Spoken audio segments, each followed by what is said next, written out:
dog days of summer aren't so bad when you're riding high like the Cleveland Indians.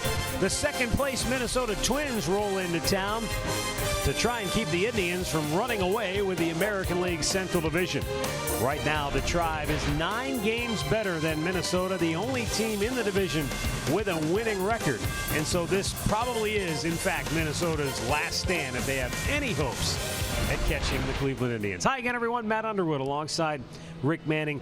So the Indians have Francisco Lindor, who's having a tremendous year, and they have Jose Ramirez, who's having an MVP caliber season. Seriously, both of these guys are going to be talked about with the MVP in mind. And they certainly should. But, you know, it's rare when you have one guy having a year like Ramirez is having, you know, tied for the lead in home runs, and he's hit 12 first-inning home runs and 30 RBIs. He's been unbelievable. But when you have two teammates that are doing this, and they are legitimate MVP candidates, Francisco Lindor, he's leading the world in runs scored, you know, extra base hits, you know, 27 home runs, plays shortstop every day. And then you have the other guy, Jose Ramirez, 333 homers, 82 ribbies. He's second in walks. He's tied for first in stolen bases. We get to watch these guys play every day, and they are certainly a treat to watch. And the key is not taking it for granted, really trying to soak it in and enjoy what has been a remarkable season for both of these guys. And now you flip it over to the pitching. Corey Kluber's a 2-time Cy Young Award winner. He's the reigning Cy Young winner. He might win it a 3rd time. But he's got a teammate that just might get some consideration and take it away from him. And he certainly should get some consideration. Trevor Bauer has elevated his game this year, adding a slider, but the curveball slider mix to go along with that fastball. He's 5 strikeouts away from 200, which he should get tonight. 5-1 at home, a 2.02 ERA. You see the numbers for Trevor, 4th in the league in earned run averages, 153 and 2/3 innings. Guess what? He's only given up 7 home runs in all those innings. So he really has gone out there. He's done a great job. He should have more wins than he has, and I'll tell you what, it'd be nice to see him stay on the roll that he's been on. Well, head-to-head, Minnesota took it to the Indians earlier this year, winning 6 of the first 8 games. But since then, the Indians have turned it around. They've won 3 of the last 4 against Minnesota. We'll be back with the first pitch. Al and Jensen have the showstopper, and we'll check in with Andre Knott straight ahead.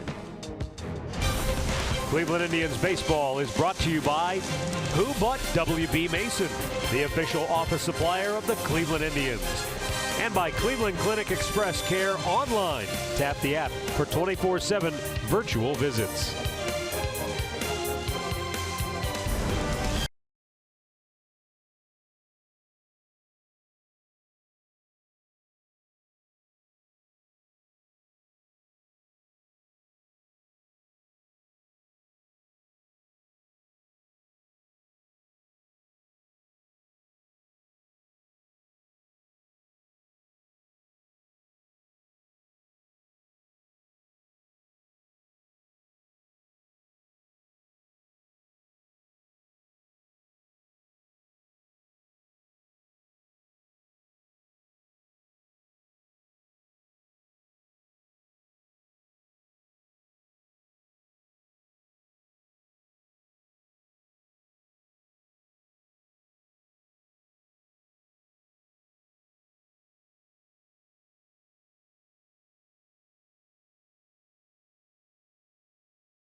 Bauer on the mound for Cleveland. He's headed in the dugout, getting ready to head back to the mound for just a couple of minutes to get this game started. Welcome back to center field along with Jensen Lewis.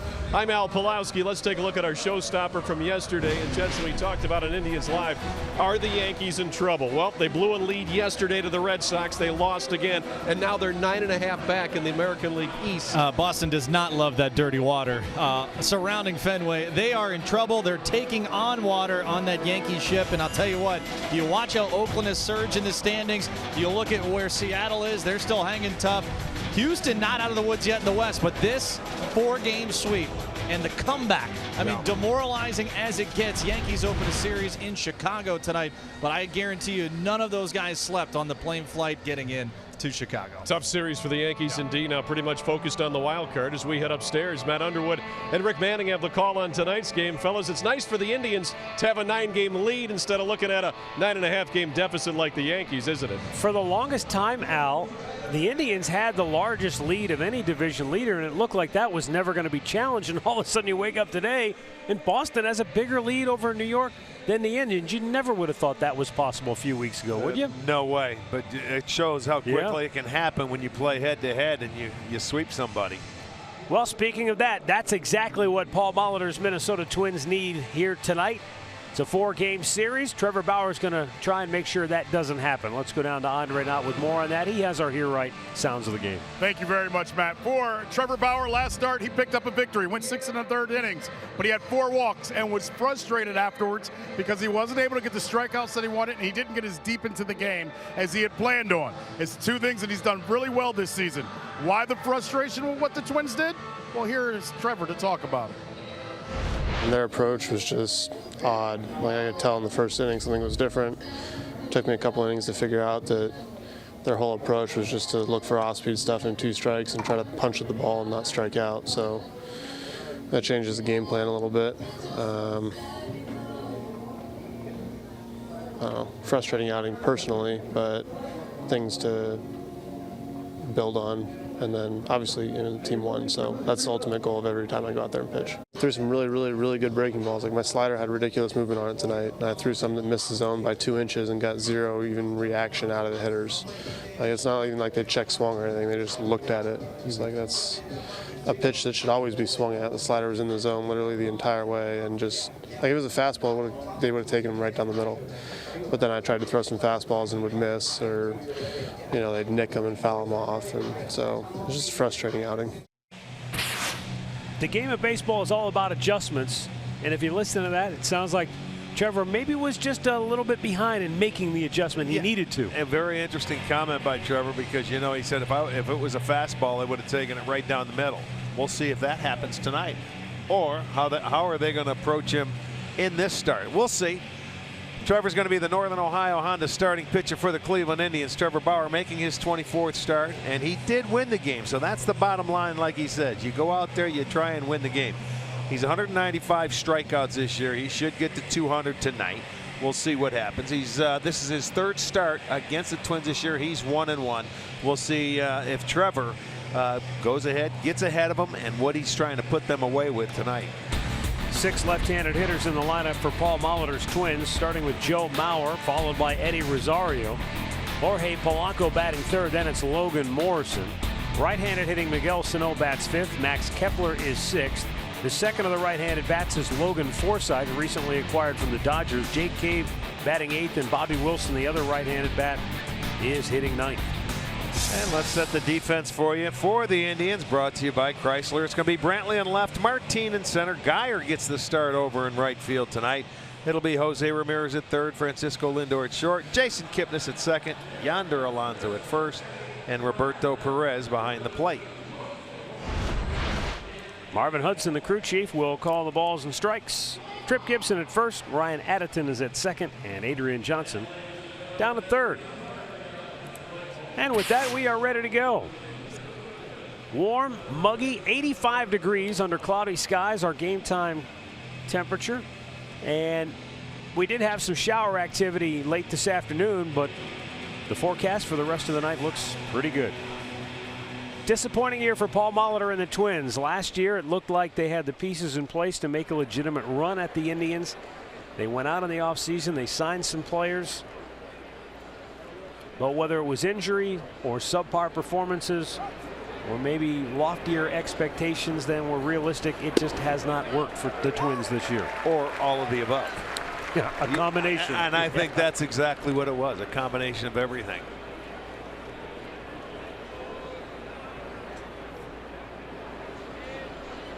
Trevor Bauer with the 0-1 on its way to Mauer. Down low, 1 ball, 1 strike.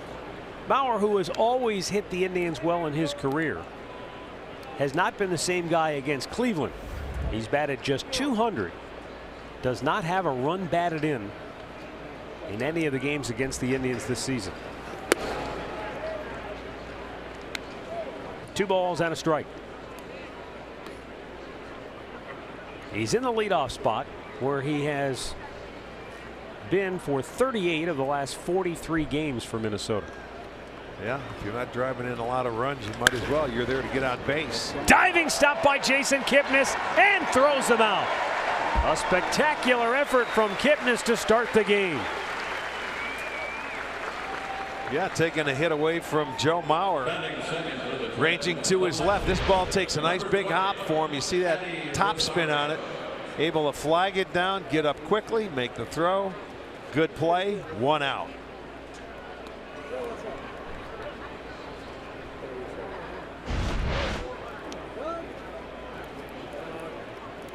Well, if you weren't ready to play, that'll certainly get you going right out of the chute. So much for easing into it. Yeah, you got to be ready to go from that first hitter or from the very first pitch. Eddie Rosario looks at a breaking ball inside.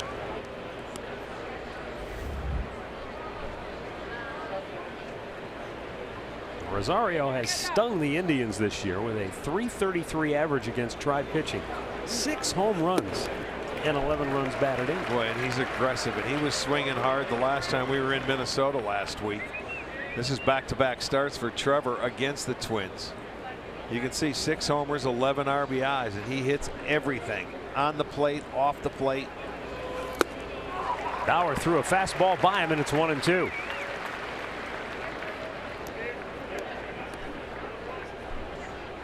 We'll see if he tries to speed their bats up early and get ahead with fastballs as compared to breaking balls. He usually likes to establish his breaking ball first. Pumped the fastball right by him. Yeah. 95 miles an hour, 2 down. Tonight's storylines are brought to you by Wayside Furniture. The Bauer adjustment. That's what we'll be looking for here tonight. I think we've already seen it. And Jose Ramirez, what a year he's had against the Twins. Will that continue, or will they pitch around him? What a year he's had against everybody.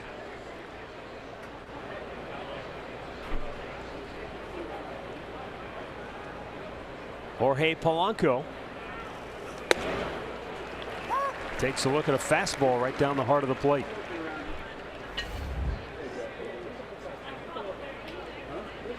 Polanco with a hit in 4 straight games.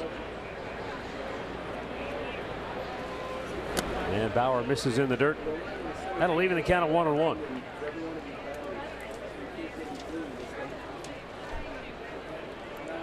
Trevor Bauer has been on a pretty good roll, as Polanco is fooled by the pitch. It's 1-2. Bauer has not lost a decision since June 29th, and even in that game out in Oakland, he only gave up 2 runs in a game the Indians lost 2-0. Now the 1-2 pitch. Strike 3 call. 96 on the corner. Back-to-back Ks end the inning, and a beautiful play by Jason Kipnis. The Indians are coming to bat.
A record of 5-8, but he's pitched much better against the Indians. He's pitched well. He's 1-1 in 3 starts, a 289 earned run average. He gets tough when he gets runners in scoring position, just a 181 average on the year, and he gets really stingy. Francisco Lindor steps in to lead it off for Terry Francona's Indians here tonight. Fastball misses wide of the mark, ball 1.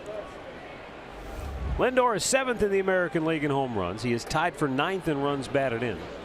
He is tied for 2nd with 36 doubles. He ropes this one foul.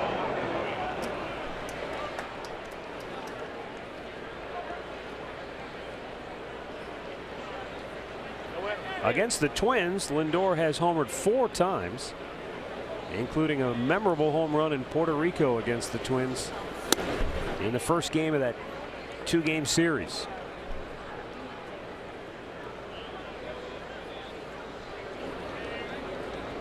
Three-man shift right side of the infield for Minnesota. Sano, the third baseman, stays on the left side as Lindor fouls that pitch away. It's 2-2. Gibson, you know, he's a different pitcher when he pitches in this ballpark. He's made 7 starts here in Progressive Field. He's 3-1 with a 386. He's 0-6 at home against the Indians. Now the 2-2. That's kind of in line with what he's done this year. At home, he's 2-5 with an ERA of over 4. On the road, he's 3-3 with an ERA of under 3. Yeah, look at that big difference. He's at this. It's almost 3 runs a game difference here or at Target Field. And Target Field's a good place to pitch. 3-2 pitch. It's ball 4. The Indians get their leadoff man aboard. The rest of the Tribe's starting 9 brought to you by Progressive Insurance. Michael Brantley follows Lindor. Then it's Jose Ramirez, the worldwide leader in extra base hits with 65 of those. Edwin Encarnacion bats cleanup. Yonder Alonso is 5th. Leonis Martin moves up to the 6th hole. Jason Kipnis batting 7th. Roberto Perez is 8th. And Brandon Geyer gets the start tonight in right field, batting 9th.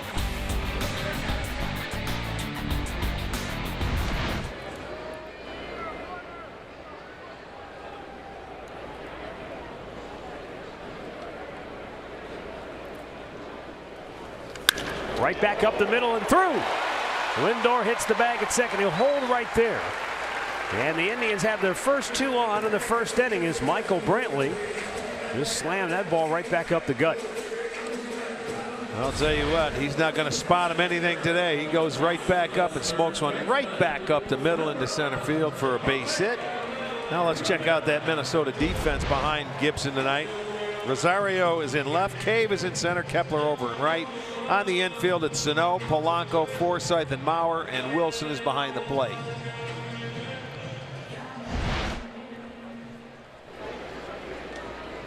Jose Ramirez.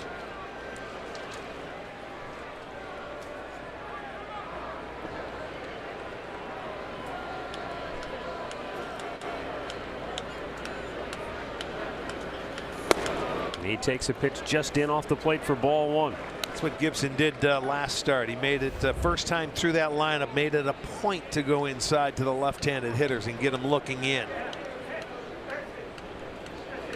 There seems to be no weakness, no hole in the game of Jose Ramirez in terms of offense. You talk about batting average at home, batting average on the road, lefties, righties. Runners in scoring position, he's batting .330. That's where your good hitters thrive.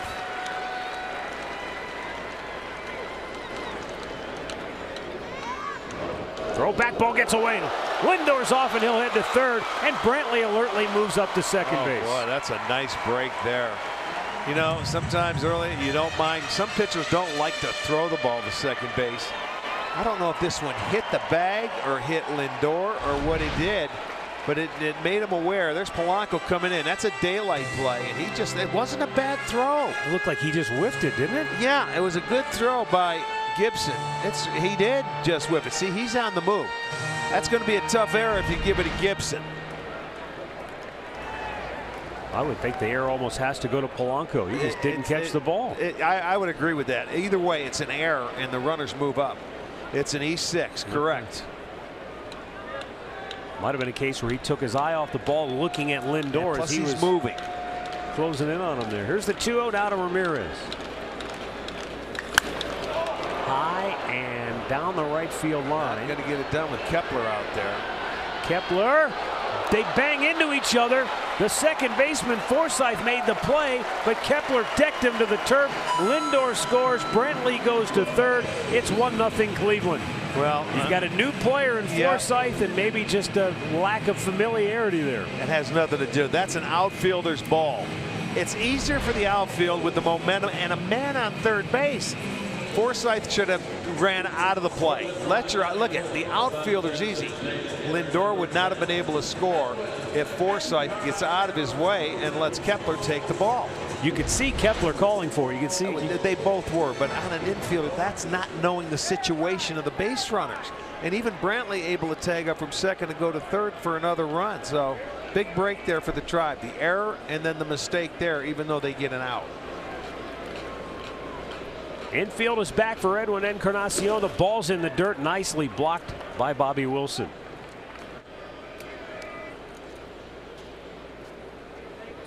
Ramirez with 83 runs batted in now on the year. He came in third in the American League with 82. And Edwin takes a fastball in off the plate, 2-0. Well, the Indians on the board again in the first. Their 82nd run scored in that first inning. Not surprisingly, it's Jose Ramirez with 31 first inning RBIs. That's the most in the majors. Give Lindor another run. Check swing tapper. Look at the jump by Brantley. They'll take the out at first. Michael scores. It's 2-0. Encarnacion gets an RBI, and he never let go of his bat the whole way down the line. 2-0 Cleveland here in the first.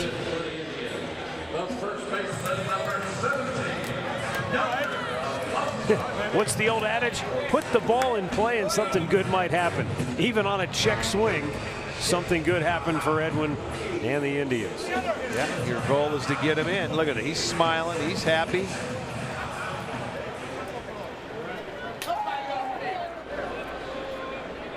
Yonder Alonso with a three-man shift on the right side of the infield.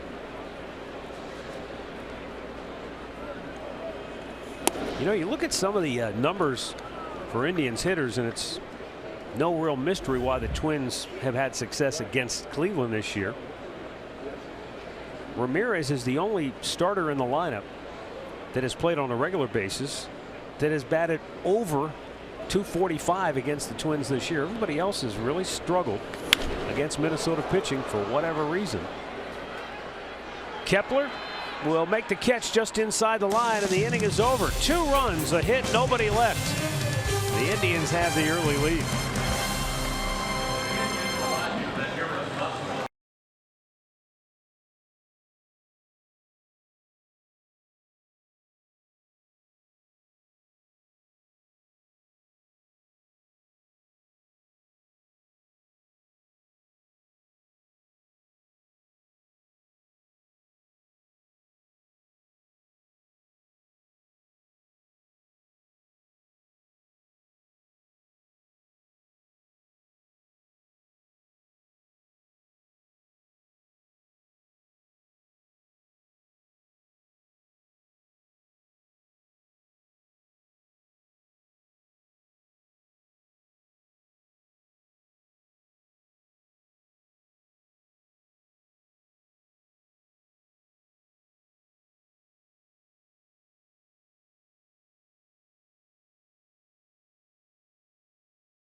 Familiar trend. Get him early. 31 first inning runs batted in for Ramirez. Most in the majors. Edwin Encarnacion picked up an RBI on a ground out. He has 77 now on the year. The Indians have 3 of the top 10 RBI men in the American League. Logan Morrison leads off for the Twins and swings at the first pitch. Lazy fly ball into center field. Leonis Martin, 1 down. Manage your dream team in franchise mode, plus get weekly stats, roster updates, and more. RBI Baseball 18 is available now. Learn more at RBIGame.com. Rated E for everyone.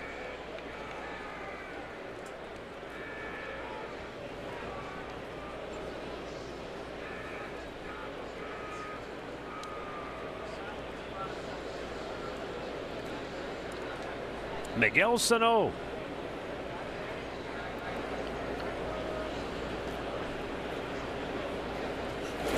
Bauer threw a curveball that didn't curve.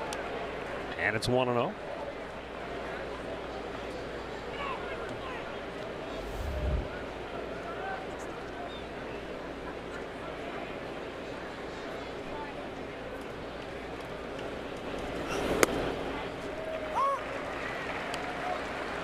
And that's why Trevor wanted to start this guy out breakable. Remember in the series, he was very aggressive early in the count off the fastball in Minnesota. So, you know, he is susceptible to the breaking pitch if you make a good one and keep it away.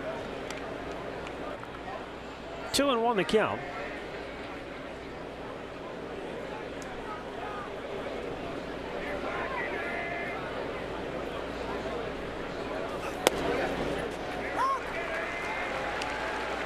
Boy, that was perfect. Right on the outside corner at the knees. And he said that in his last start, that's what he couldn't do. Yeah. Locate his fastball when he needed to. Challenged him right there, and Sano couldn't square it up.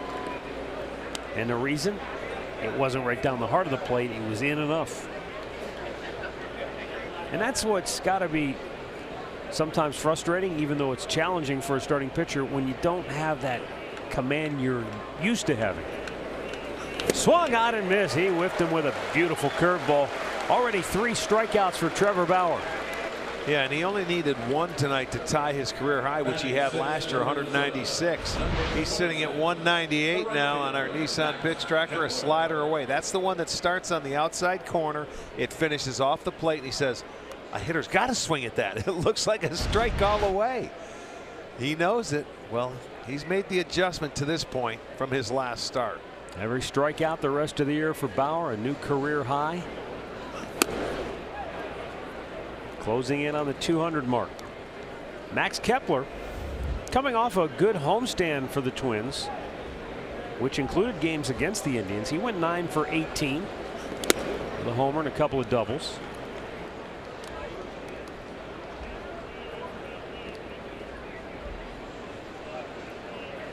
Trevor's improved in almost every category compared to last year.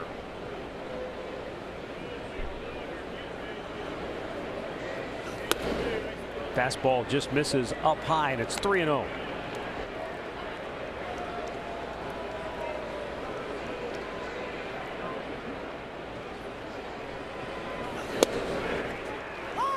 Kepler watching it all the way. It's 3-1.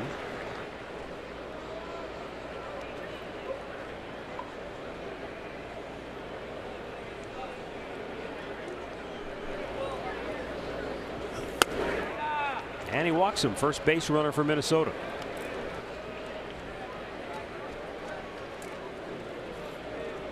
For the Twins, batting 7, the second baseman, number 24. Now here is Logan Forsythe. Forsythe came from the Dodgers when the Twins traded Brian Dozier to the Dodgers. Minnesota also got an outfielder and a left-handed pitcher. A couple of prospects.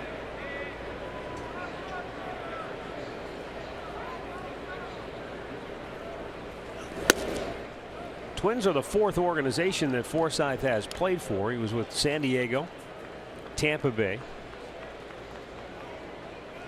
and the Dodgers. He was originally a first-round pick of the Padres back in '08.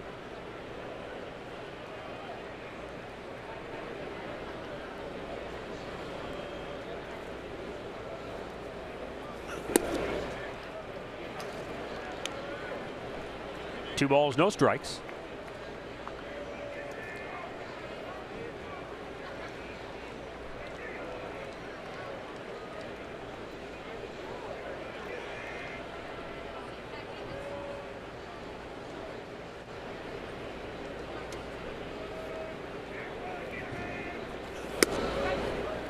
And that fastball just misses. We'll play dancing now on Trevor Bauer. Head scratching how he can look so sharp. 5 straight hitters just carving his way through, and all of a sudden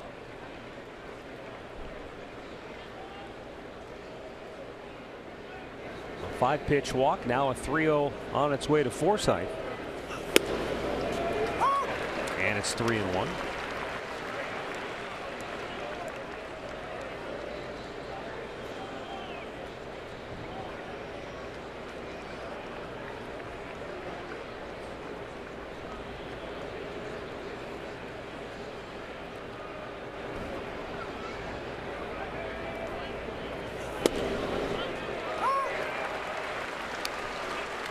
Fastball right on the outside corner, so the count is full, which means Kepler will be off on the 3-2 pitch.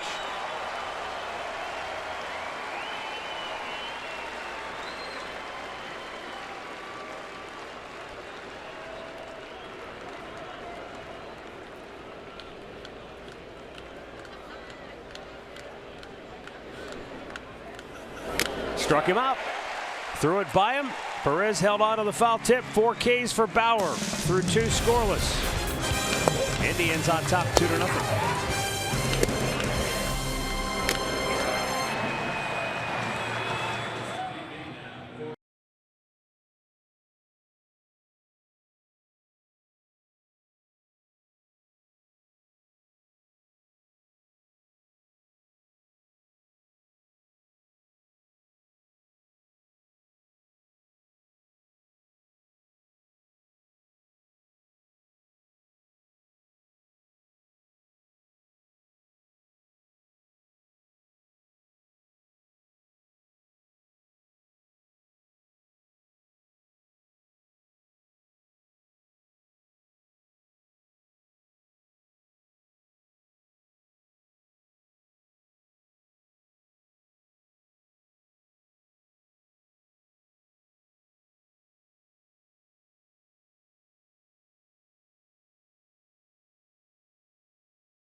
Leonis Martin to lead it off for Cleveland.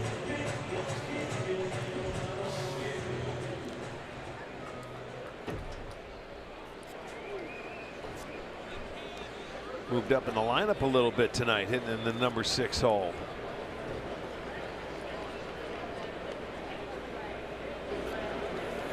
Bunts it. Gibson grabs it.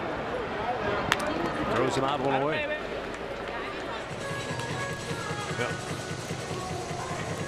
Stat of the game brought to you by Buick. Indians jump on their opponents early in games. In innings 1 through 4, they have the best run differential.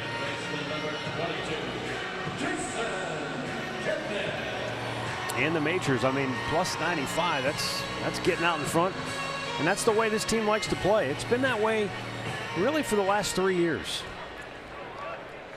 Yeah, when you consider they're just about plus 100 for the most part all year long. So the first 4 innings, that's where they make their big move. When you have good starting pitching and you hand them an early lead, they usually don't give it back, and that enables an offense to then build on that lead as Jason Kitten lines a 1-out single to center field. Nice short swing right there by Kip. Had the double to add on yesterday, what made a big difference in that ball game to get their 4th run, to get them on top of that high fastball. That's a nice short quick swing there. He'll get a 1-out single. Roberto Perez.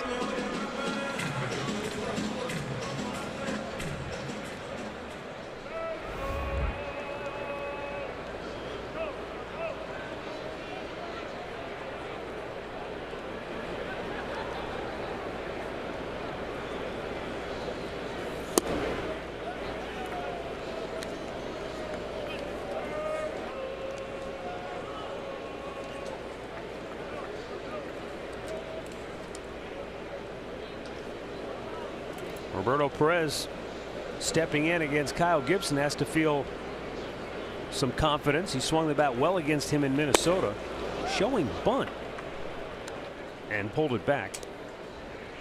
It's 2-0. Remember, he almost hit it out. He drove a ball to deep right center field, hit off the tall. I think it's about a 20-foot wall in Minnesota in right field.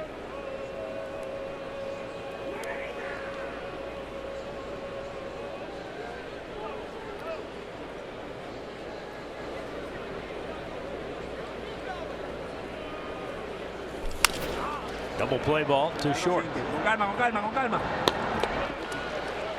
Through 2 in Cleveland. The Indians 2, the Twins nothing.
For a Miller Lite hold true moment. 3rd inning, it's 2-0. 2 runs may not sound like a lot, but if you're Trevor Bauer, he's got to feel pretty good. For the year, the Indians have given him pretty good run support. 4.86 runs of support on average for Bauer. But in 5 of his last 7 starts, they've scored 3 runs or less for him. And yet, in those last 7 games, he's gone 3-1 with a 2.12 ERA. So he hasn't let it bother him even in the least. He never will. He goes out and pitches to the score. Line drive, base hit into right field for Jake Cave.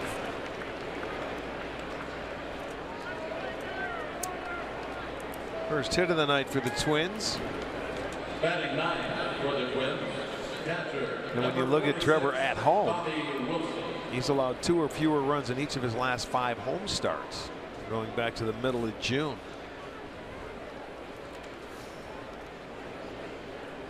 Twins catcher Bobby Wilson.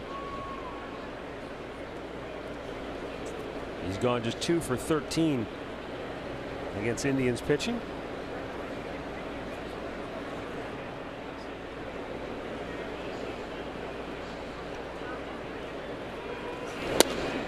And a curveball for a strike.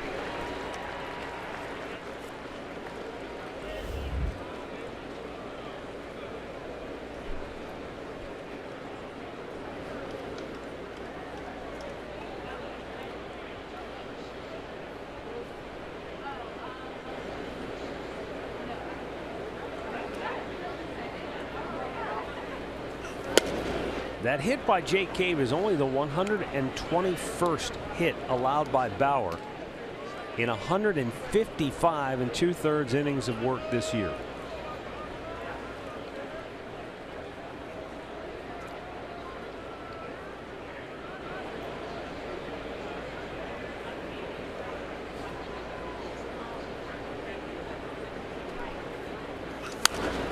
Pop back out of play. He was trying to get out on that fastball, but could not barrel it up. And now Bauer puts him deep in the hole, 1-2. Let's see what these guys at the bottom part of the lineup are looking for when they get to 2 strikes. Are they looking for that breaking ball to try and just put it in play?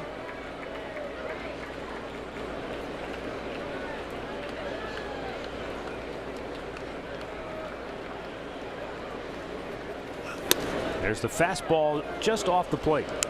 2-2.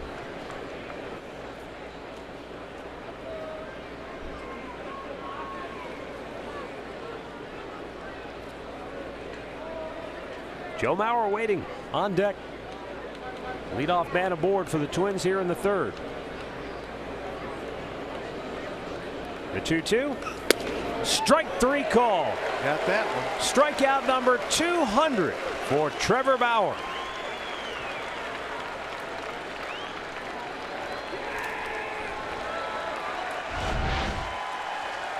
There's the good fast. He tried to make a dot the outside corner with that fastball on the pitch before that, a little off the plate. He went right back to it. Congratulations. He's only the 11th pitcher in Indians history to get 200 strikeouts in the season. And we've still got more than a month ago. And now for Minnesota, third baseman Joe Mauer.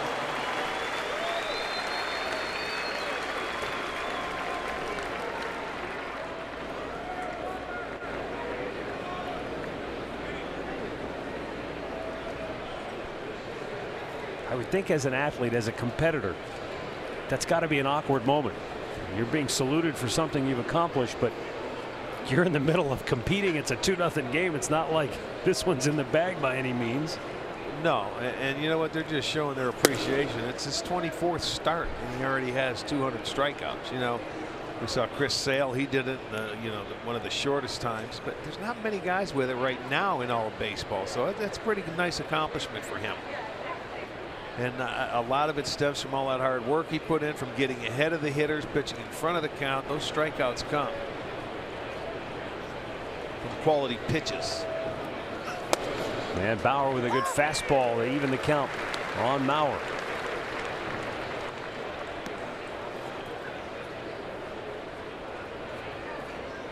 You know, we always say an out's an out, and if a lot of times when strikeout pitchers go for strikeouts, you know, they end up throwing 7, 8 pitches in an at bat.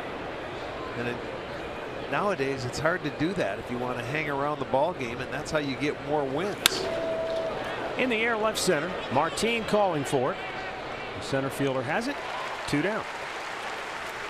Let's go down to Andre. You know, we're talking about Trevor Bauer and going around to his teammates before the game tonight and asking what was the biggest difference they've seen in Trevor Bauer from last year to this year.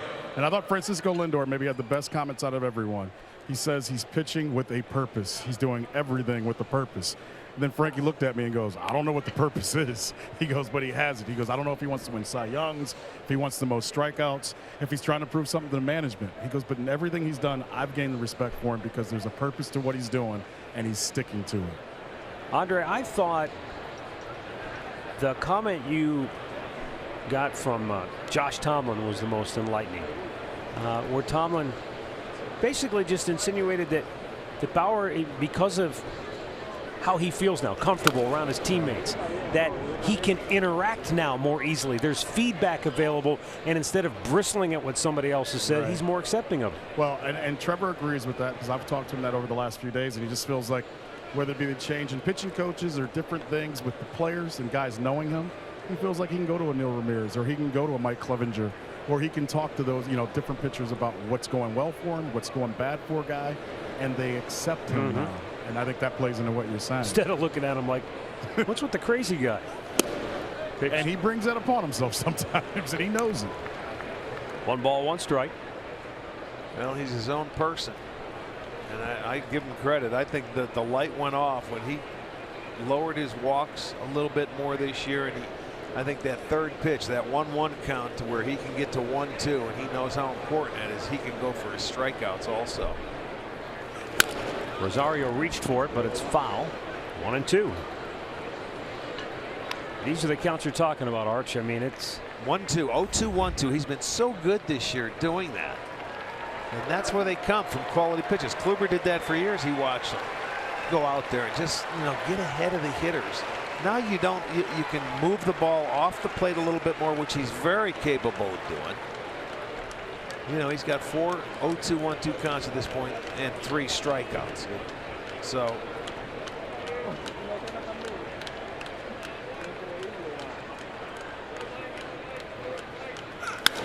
Rosario really had to go down and dig it out to stay alive. That's my point. On a pitch like that, they can't take it, and that I don't think was a strike. But you're forcing those guys to swing at pitches they don't want to swing at, and what it does, you get softer contact because you're going to stay out of the middle part of the plate, and that's the key to pitching.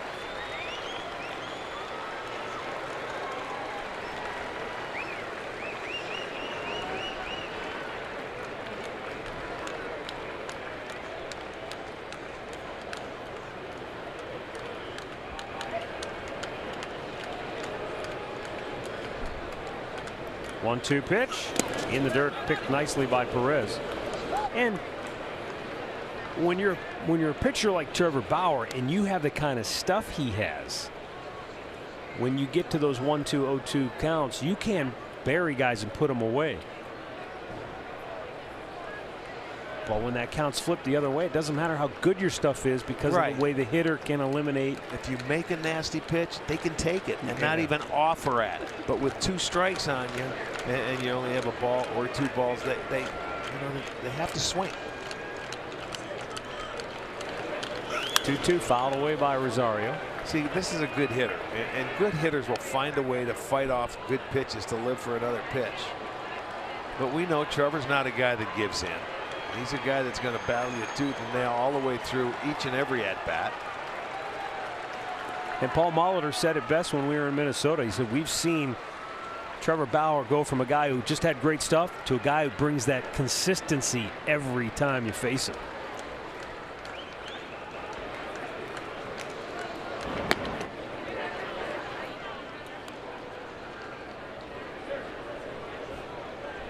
Jake Cave got the first hit of the night for Minnesota out of the 8th hole in the order.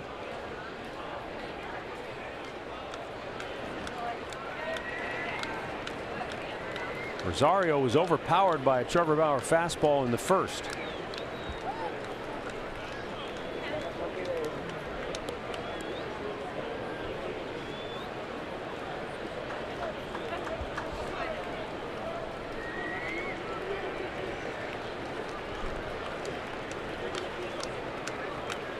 Runner goes, and a foul by Rosario. A nice change up there to have him out in front. And I think they're banking on sending him here, Cave, because you figure Trevor is going to throw the off-speed pitch. It was a changeup or the curveball or the slider against a guy like this. Eddie Rosario, who's an excellent hitter.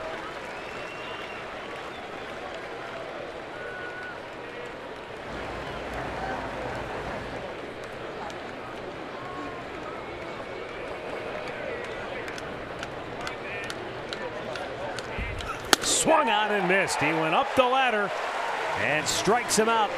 His 6th strikeout of the night.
Conveniently purchase, access, and forward your Indians tickets directly to your mobile device.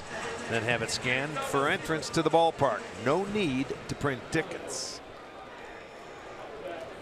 Brandon Geyer leading off for the Indians here in the home half of the 3rd, out of the 9th spot in the order. Ground ball to 3rd. Sano in on the grass. Okay. Yeah. Able to gobble it up, throw him out, 1 away. Injury report brought to you by the attorneys at Elk & Elk. Holy mackerel, look what hit Houston.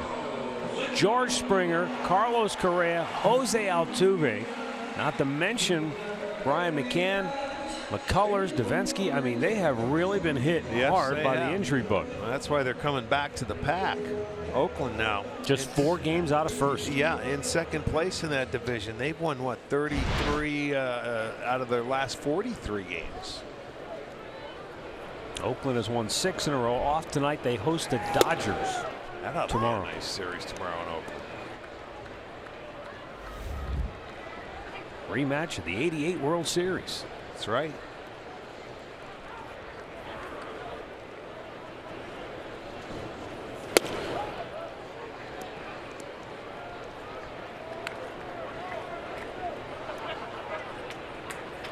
Lindor walked and scored in the 1st. His major league leading 96th run of the season.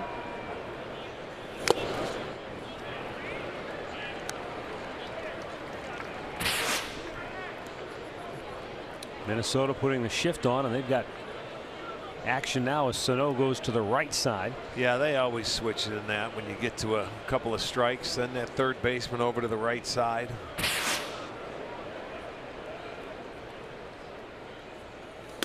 Upstairs. I wanted to ask you about that.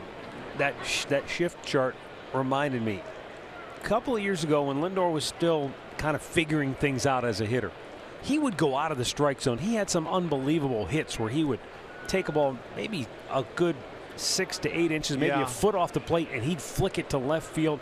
We don't see as much of that anymore. Is that just because he knows now the strike zone better? Absolutely. He knows pitches. He knows the strike zone better. Nice pitch by Gibson. It's his first strikeout of the night, and there are 2 down in the inning. And this is a slider where Gibson really That ball was nice inside, good movement to it, and got the swing and miss. He has 133 strikeouts, and this year he was normally a sinker ball pitcher and more of a ground ball pitcher up until the second half of last year. And then, you know, he went over there and changed. He can elevate the fastball by you. He can throw the slider down to you. He can get the ground ball on the two-seamer or changeup. He's Brantley, right field, base hit. He's 2 for 2. 2 pitches, 2 hits. Yeah, he's normally the most patient guy in the lineup. But tonight he likes what he sees and he gets after it. Changeup. There's a circle change. It stayed up a little bit for Michael. Well, he rocketed the fastball on the first pitch and hit a ground ball just past Gibson right up the middle. This time they're going to take the speed away from his bat, but he elevated it. And Michael kept the hands back enough to get the base hit. And that's he's telling exactly what happens. When you sit on that changeup, that's what you're going to do. If he gets it upstairs, he's going to hit a line drive. Jose Ramirez looks at a pitch down low. Ramirez with his 83rd run batted in on the year in the first. Got the Indians on the board to start tonight.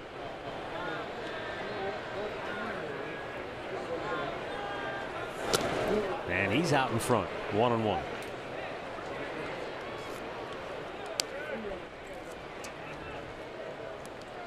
Among the guys who have runs batted in to give their team leads in games, Ramirez has the most. That guy out in Oakland's doing a heck of a job. Davis too as well. I think he has 31 homers now. He's a big reason, I think, why they've taken off in this recent surge. Pulled foul. That netting saved somebody. The harder you throw it, the better he likes it. Yeah, he'll hit it out there. You guys better get behind that netting.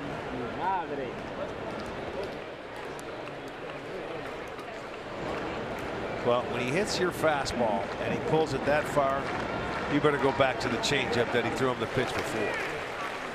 Jose Barrios or Irvin Santana. Nobody's going to unnerve Jose Ramirez. They can gesture all they want. Santana can say whatever he wants. He's not pitching in the series. Barrios gets us the last day. Yep. Barrios on the left, Santana on the right.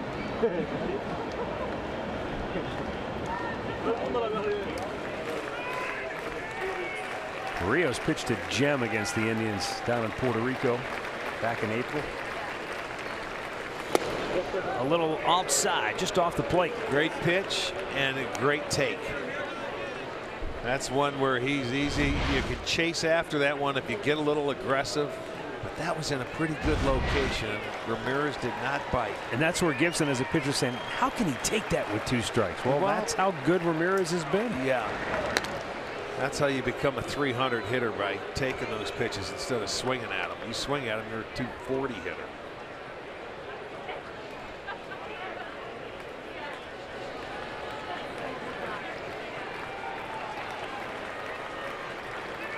Coming back with the slider in. Back footer. Runner goes inside, no chance to throw. Brantley with his 7th steal of the year. And that was the running on the right pitch. It's, you know, the catcher couldn't do anything. Wilson couldn't get up and try and throw. He's got to catch the ball first. And it was so far inside he had no chance to even make a throw. So Brantley will get the stolen base. Now let's see on a 3-2 count if Jose can keep that patience. Change up maybe, I'm thinking. In the dirt. Let's go back to the steal by Brantley. Okay. Is it Brantley who's watching and figuring, hey, this is where Gibson's going to throw a breaking ball, or is it Sandy Alomar relaying that information to him? I think it's Sandy more than anybody. I think Sandy's helping him out. Hey, he's been throwing this. He knows. I mean, we just saw Gibson last week. 2-2 count. Ramirez hit. He's not going to throw him a fastball. You're going to see something off speed. So if you get a jump, take off. Yeah, I certainly do think it's Sandy. Not to say that Michael's not in the same thought process, but he's not a base stealer. You know, you got to give these guys information. Well, let's see what Edwin can do with a couple aboard, 2 down.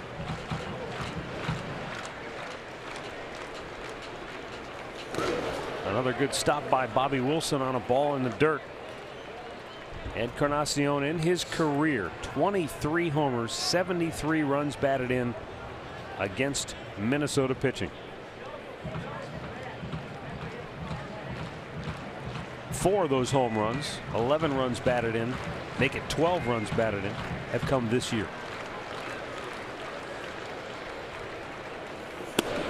Had an RBI ground out in the first inning.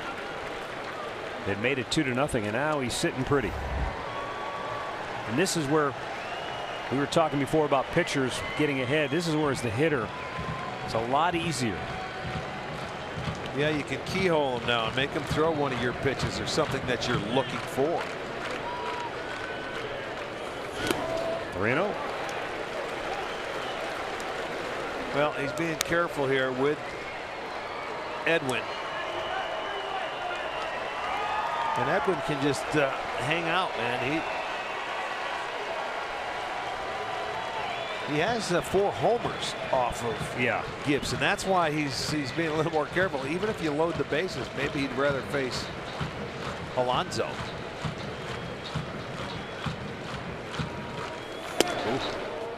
Taken all the way.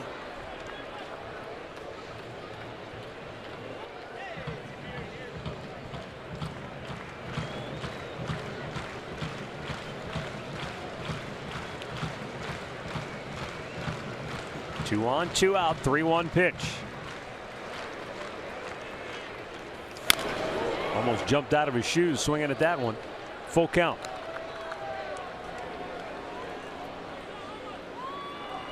Well, he had a good pitch to hit. He came at him 3-0 with a good fastball. That was hittable. He took all the way, which is fine. 3-1 pitch, hittable fastball. He just topped it.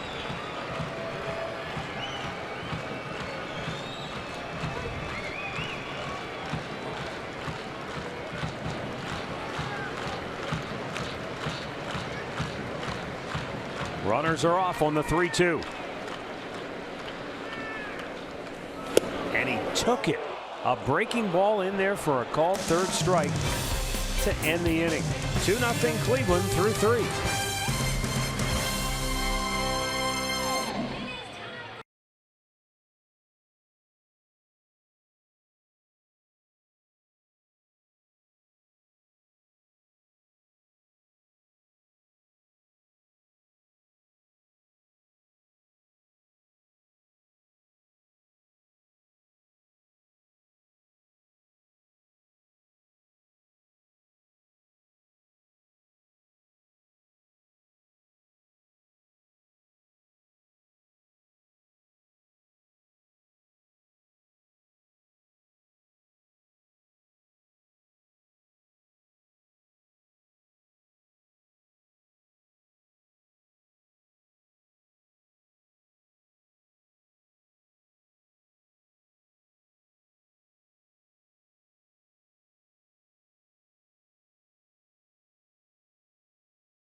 Fourth inning.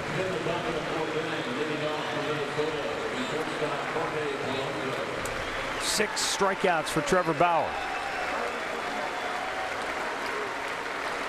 And shutout baseball on just 1 hit. 3, 4, 5 hitters due up for Minnesota. Jorge Polanco will lead it off. Called out on strikes to end the first inning.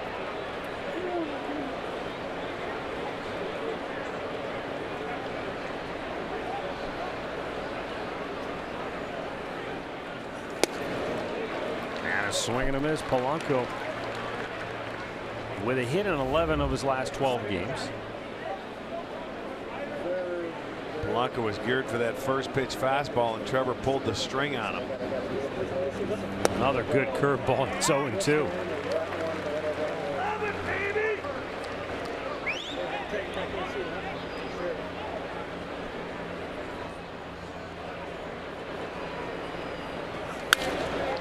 Right field. Geyer. One down.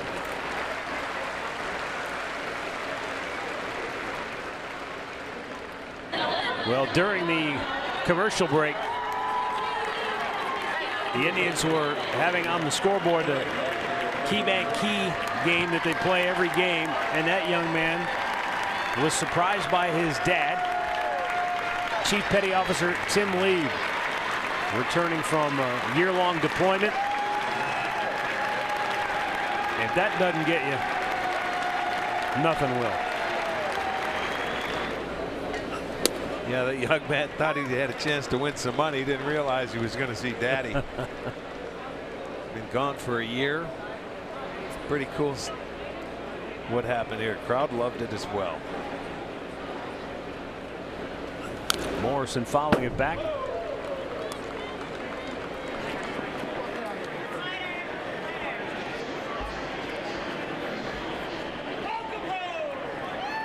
Welcome home indeed.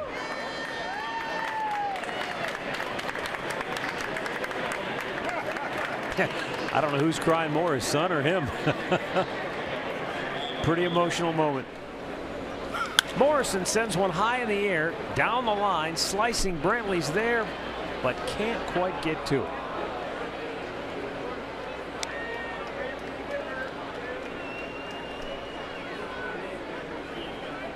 No balls and 2 strikes. Sort of a gray, hazy sky. It was tough to pick that baseball up, at least for me coming off the bat. Watching it go out to the left field seats.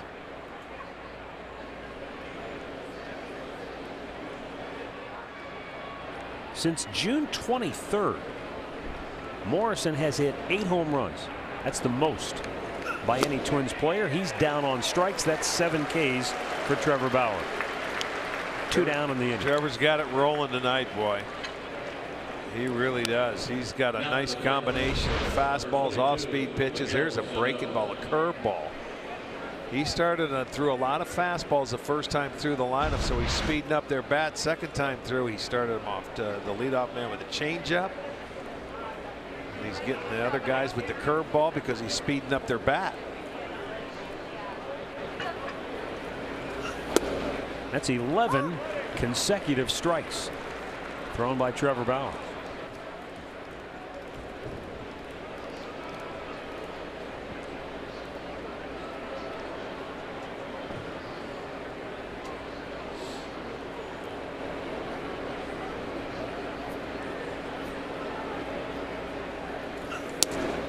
Got to mix in a ball every once in a while just to keep him honest. Absolutely. Especially to this guy because he is so aggressive. At least lately when we have seen Sano, if it's close early, he's swinging. 2-1. After they sent him out down the A ball to rework a lot of things, he came back up, and it was only I think his 2nd or 3rd game when he played against us, and so he was very aggressive coming in. But then you settle in. You start getting to know the strike zone a little bit better. Hey, this guy was a wrecking crew last year for Minnesota. And I think that's why there probably are some questions in the Twins organization. Is this guy for real, or what happened? Which Sano's going to show up? Yeah. Oh man, 97 just off the plate. Full count. Good pitch, just off the plate. It's that little comebacker. Perez trying to squeak it in an extra few inches.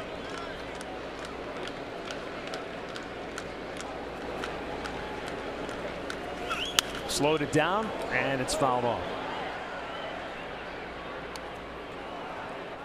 You know, when Sano originally came up, they didn't know what position. They put him in the outfield. He was a third baseman. And then he started to produce, and they said, we're going to stick him at third. Then comes back and then gets heavy, gets overweight, and doesn't have the same year. Had some issues in the offseason. And boy, a reality check.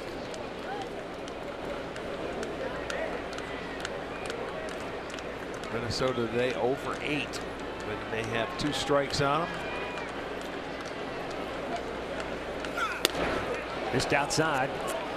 Second walk for Bauer. 2 down in the inning. And it will bring up Max Kepler, who walked his first time up. Right fielder Max Kepler. And I'll say this, Arch, and I don't know, this may hold water, maybe it doesn't. You be the judge. 55 walks now for Bauer. He's cut way back on the walks. Yeah. But I think there are still times, maybe depending on the hitter, like a Sano, where he's learned that, hey, if I walk the guy, it's not the worst thing in the world. I'm not just going to give in, which is maybe why the home run numbers are so down for him. He's only given up 7 all season long. And he comes right back and gets an out on the first pitch. I would agree with that. Yes. 4 scoreless for Trevor Bauer. 2-0 Cleveland.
Here at the ballpark. Welcome home. Thank you, first of all, for your services. And how difficult is it to be away from your kids? That's the hardest part of any deployment. Everything else, being away from your family and especially kids, it's terrible. You're missing it. I just missed an entire year of their life, and now I got to catch up. It's tough, but we do it. We push through it, and they did a great job. I got back in one piece, and we can all just carry on from here. I've told everyone we're sweating. It's not tears. But just emotionally to know that you're going to have a moment like this. Just what does it mean to come here to an Indians game and have your 2 little guys here waiting for you? It was amazing. It was amazing. I was so nervous I thought I was going to pass out coming up those stairs, but we made it through. Well, we're going to let you enjoy. It was a great moment. KeyBank did a great job. Tim, thank you for your services and enjoy those 2 little boys. Yeah. Thank you. Back to you guys. Thanks, Andre. We're sweating up here, too. What an awesome night. Awesome moment. Great for that family. Yonder Alonso drilled to deep center field. Goodbye. Holy smokes. Crushed it into the Twins bullpen. Home run number 19 for Yonder. It's the 6th home run in his last 15 games. And it's 3-0 Cleveland.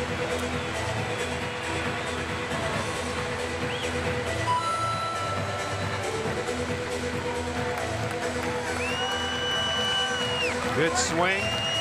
14th home run given up by Gibson. Let's see the pitch. Oh, fastball. See, they wanted it down and in. He gave him a little swinging room out over the plate. Good extension, and he rocketed that ball. So one swing, one more run. It's a 3-0 ball game. Alonso 19 homers, 65 ribbies for him. He just had a little benefit last night too, didn't he, with the bowling? Sponsoring the Boys and Girls Clubs. The Yonder Alonso Base Bowl charity event raised over $100,000 for Cleveland Indians charities and the Boys and Girls Club of Cleveland. Great turnout. He had almost the entire roster there, coaching staff included. Everybody had a great time. Swing and a miss by Leonis Martin. And Yonder, I mean, he did a great job just, getting out front, welcoming everybody, working the room, talking to everybody that came. Well, good for him. It went well, and that swing went well. Now the 1-2 upstairs.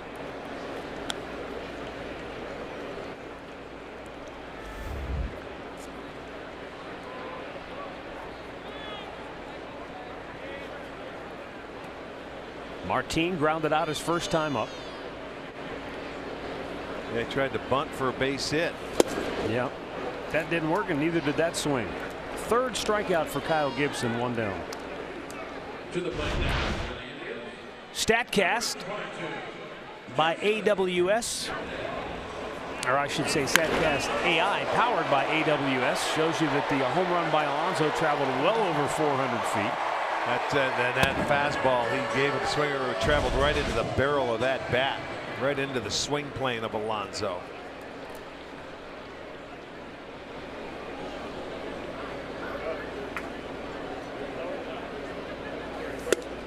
Missed inside.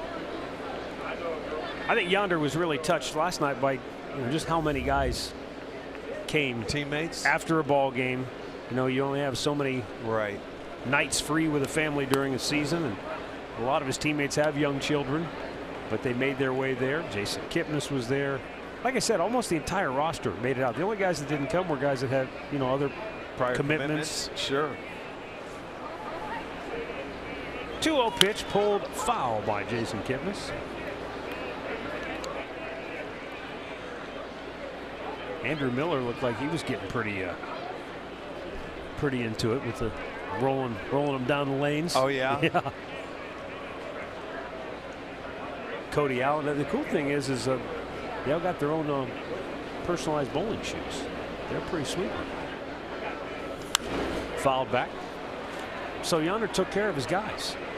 Very nice. He didn't have to go the rental route like we would have. Here's Put 75 the spray cents in there. Got to spray and get that fungus out of those shoes. I always used to wonder when I was a kid, why are these bowling shoes so ugly? It's because they don't want anybody to steal them. The red, the green, the tan. No, you could take them. They wouldn't miss them. But you wouldn't be caught dead wearing them out on the street. That's the point. Here's the 2-2. Kipnis pulls that foul.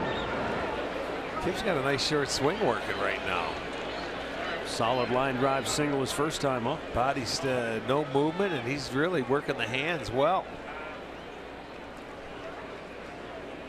Maybe it was the bowling. Got him straight. Let's see.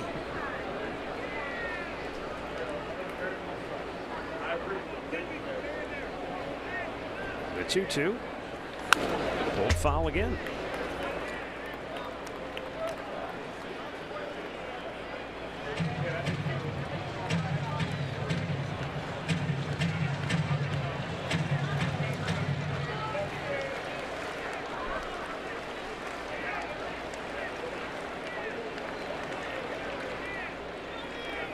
Outside, full count. You and Frankie and Pat hang out at the lanes back in Niagara Falls back in the day? Sure. Used to keep score, absolutely. That's all you had to do in Niagara Falls in the wintertime. French fries and gravy in the restaurant. Now, three games for $1, too. Is that poutine, or is poutine something totally different? That's something totally different to me. Ball 4. A 1-out walk for Kipnis. This was at the corner alley just down the street from the ballpark. Tito Yeah, arriving. there you go. That's nice. Big Edwin. Here we go. Watch Raj. Got the white pants. Is that the number of the ball or a 12-pound ball? They're like pool balls, like pool hall balls. Gotcha. Yeah. Got a little help there. Is that, yeah, that's Gomer. Yep. Yeah, great job by Yonder and his whole team and all the guys who came out to support the event. Roberto Perez takes a strike.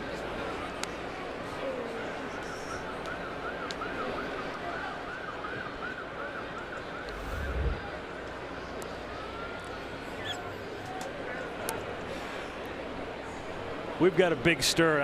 I've stirred it up now. The internal debate is raging. No, you're just fine. The pitch is in the dirt, and holding it first is Kipnis. It's culinary delicacies. Well, you know, in New York, in Niagara Falls, at a bowling alley. Come on.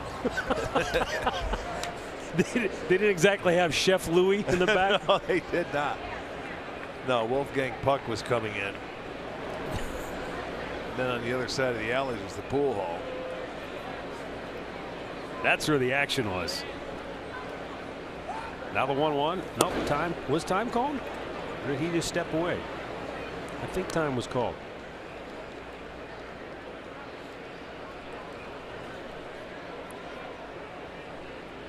I'm assuming the wave off meant no pitch. I would agree with you because it's a 1-1 count now. Gibson's trying to get the attention of the umpire, who's not giving him even a moment's notice. And it is 1-1. It is 1-1. So he did wave off the pitch.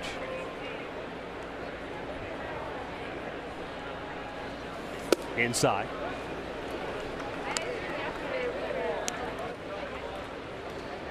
Ah, so poutine is a Canadian term for French fries and gravy. It is the same thing. Okay. Canadian term. Well, we're only a couple miles from the border up there. You were right there. You should have known. Well, I know. Well, on the American side, we didn't. We call them fries and gravy. Heck, they weren't fancy enough back then. Somebody was sitting around, you know, we should call this something fancy. Maybe people will buy it. They were pretty good.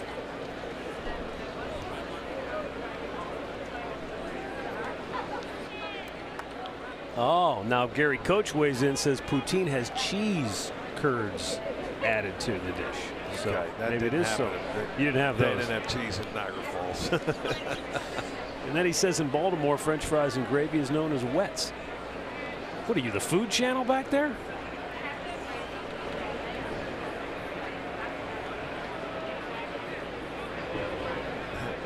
That's what he orders every night before he goes home on the way from the ballpark. Oh, spinning his wheels, but just barely getting back in time was Kipnis. Couldn't quite get a foothold as he went scampering back to the bag. All right, let's check his footing.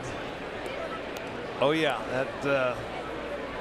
that anchor foot where he had to push off and get back. That's a scary situation. You don't. Oh, that was close. I don't know if the Twins are taking a look well, at this. I guess yeah, they're are. waiting now because I think it got his arm before he touched the base. It sort of looked like, oh, no. Never mind. Go ahead.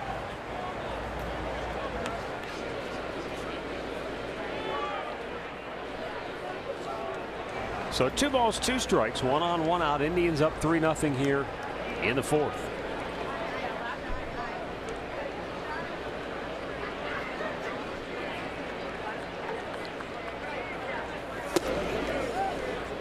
In off the plate, did not go. And now full count.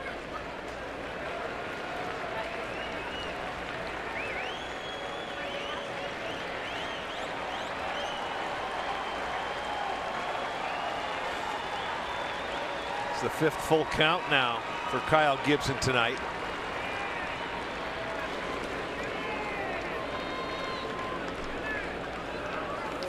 Line drive left center field. That's a base hit. Up the alley it goes, and it's not cut off. Rosario couldn't get there.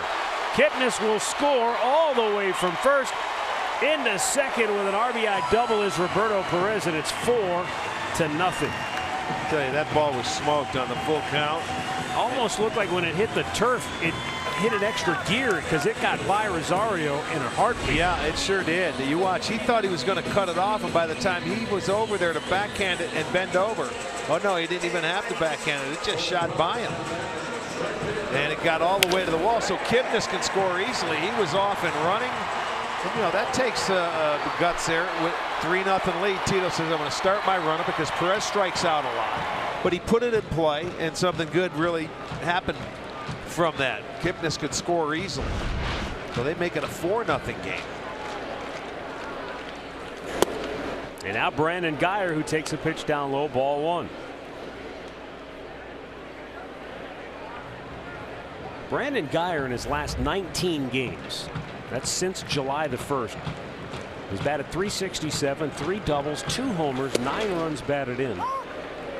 And, you know, I asked him, is it just simply a product of being healthy? He said, yeah. And he said, the weird thing is, just haven't been a lot of left-handed pitchers to face. He said, you know, maybe one is scheduled and then the guy gets scratched. And he said the opportunities haven't been there as much as I would have liked, which is one of the reasons he's in the lineup tonight. Even with a right-hander on the hill, he sends one high and deep and gone to the home run porch.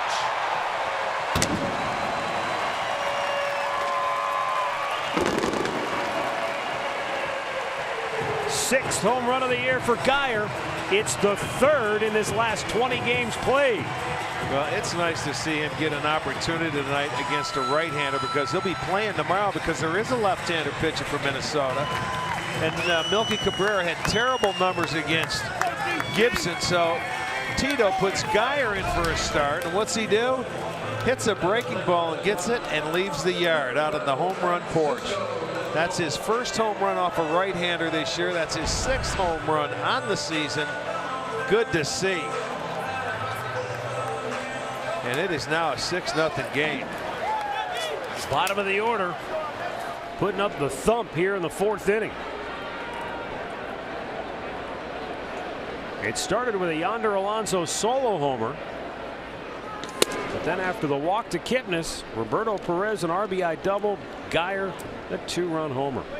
Well, the first time through tonight, hitters 1 through 9, Gibson threw 22 pitches. The second time, 43. They made him work. He walked a couple of guys, and they have 4 hits. So 4 for 7 the second time through. They've really taken advantage with a couple of home runs and a double. So the extra base hit come into play. And that was a cool little behind the scenes moment we just saw in the dugout, because nobody knows what a hitter goes through more than the hitting coach, who spends countless hours with those guys in the cages, talking, looking at video, trying to get their psyche back on track. And Ty Van Berkelio has done a great job with all these hitters, but in particular the guys that are trying to find it, like a Brandon Geyer. Well, a guy that doesn't play every day. He's a platoon player. You know, it's tough to maintain. And boy, but when you see some success from the hard work, it goes a long way. Now Frankie Lindor lines a base hit to left. And they're starting to rock Gibson now. They had 3 hits in the first 3 innings. They now have 4 hits here in the 4th. Well, there's let's look at the StatCast here. It's a breaking ball. It's middle of the plate. He makes a mistake, but Geyer doesn't miss it. Hang time, 5 seconds, but you know, that's his first home run against a right-hander, which is great. Normally he wouldn't even be playing, but he normally wouldn't be playing. Right. But Tito played this one. You said it already. The numbers for Melky were bad against Gibson, but he also said because there was supposed to be a lefty that was supposed to pitch against them on Sunday. Remember Skaggs? Yeah, that's right. He wanted to give Geyer more at bats because he swung it well, and he knows there's a lefty tomorrow. So he wanted Geyer to be comfortable going into this game knowing if he went 0 for 4 tonight or if he went 2 for 4, he was going to get 4 more at bats tomorrow because he likes how he's swinging the bat. So it's a nice move by Tito, and I agree with you, Matt. The hitting coach and those guys know what Geyer has been through. So this has been a nice breakthrough for him, to say the least. Tito's just going to tell you tonight, Andre, it was good managing on my part.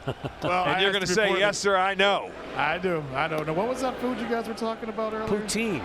I can't say that on there. Yeah, you can. It's you just did. Or I did.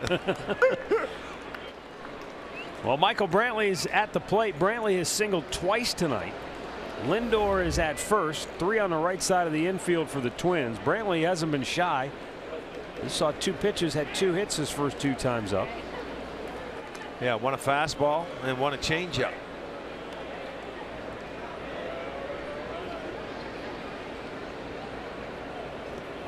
There's the bunched infield there for Brantley. Until he gets to 2 strikes, Sano will stay on the left side of the infield.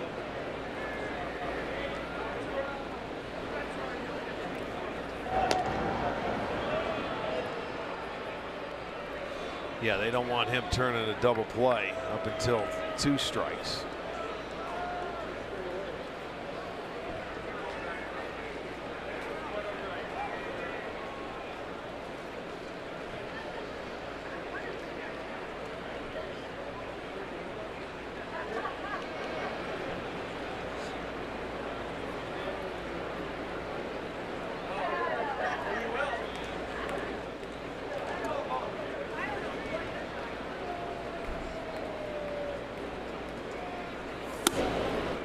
That's too high. 2-0. See, now you're going to try and get him to swing at a couple of pitches out of the zone. He's not going to do it. He has his 2 hits on the first pitch. Now you're going to have to come to him. Well, you knew it was only a matter of time for Brantley to heat up. He had only 11 hits since the All-Star break coming into tonight. And it's 3-0.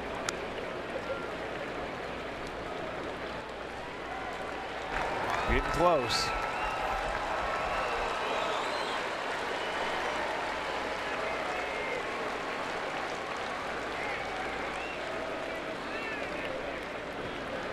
'34th pitch of the inning. And it's a strike. The throw down is not even close. So Lindor has his 17th stolen base of the year. He came in tied for 10th in the American League in steals. Well, on a 3-0 pitch, you figure the guy's not going to pay attention. He has to throw a strike here, so he's not even going to look at you. A 6-0 ball game. Frankie takes second base.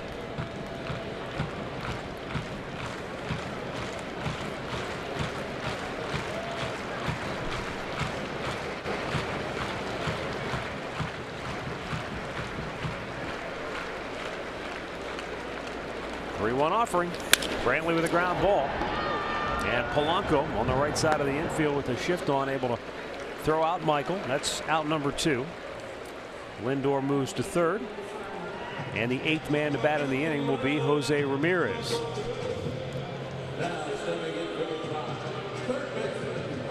Of all the wonderful statistics that Ramirez and Lindor have put up this year, this one to me jumped out. I thought this was amazing. So Jose comes in today tied for the league lead in home runs and stolen bases. Did you know that the last American League player to lead in both categories in a single season was Ty Cobb in 1909? Had no clue. 9 homers, 76 stolen bases. Really? 9 home runs. Okay. So he's got a chance to do something that's literally over, you know, he hadn't seen over 100 years. Right. It's just, that one just kind of. You know, and we sit and we've watched him do this, but do we still consider him a home run hitter? Like I'm talking about, like league leader. Yeah. I mean, he's such a good hitter, but home runs come from his great swings. What? That's going to end the inning. But the Indians strike for 4 in the 4th. Yonder Alonso starts the party. Brandon Geyer brings down the house.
2019 Kia Sorento, the perfect getaway vehicle.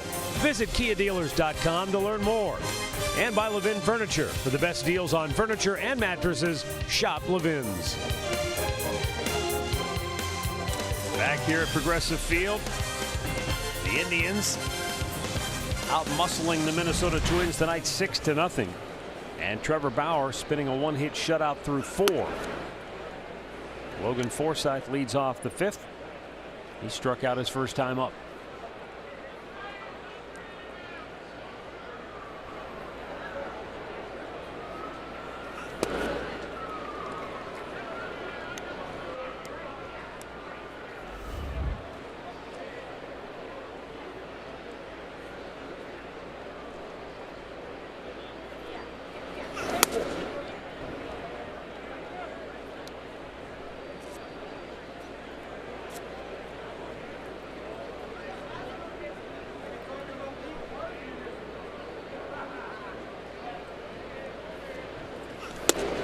Justin Verlander of the Houston Astros began the day with the league lead in innings pitched. Bauer has overtaken him.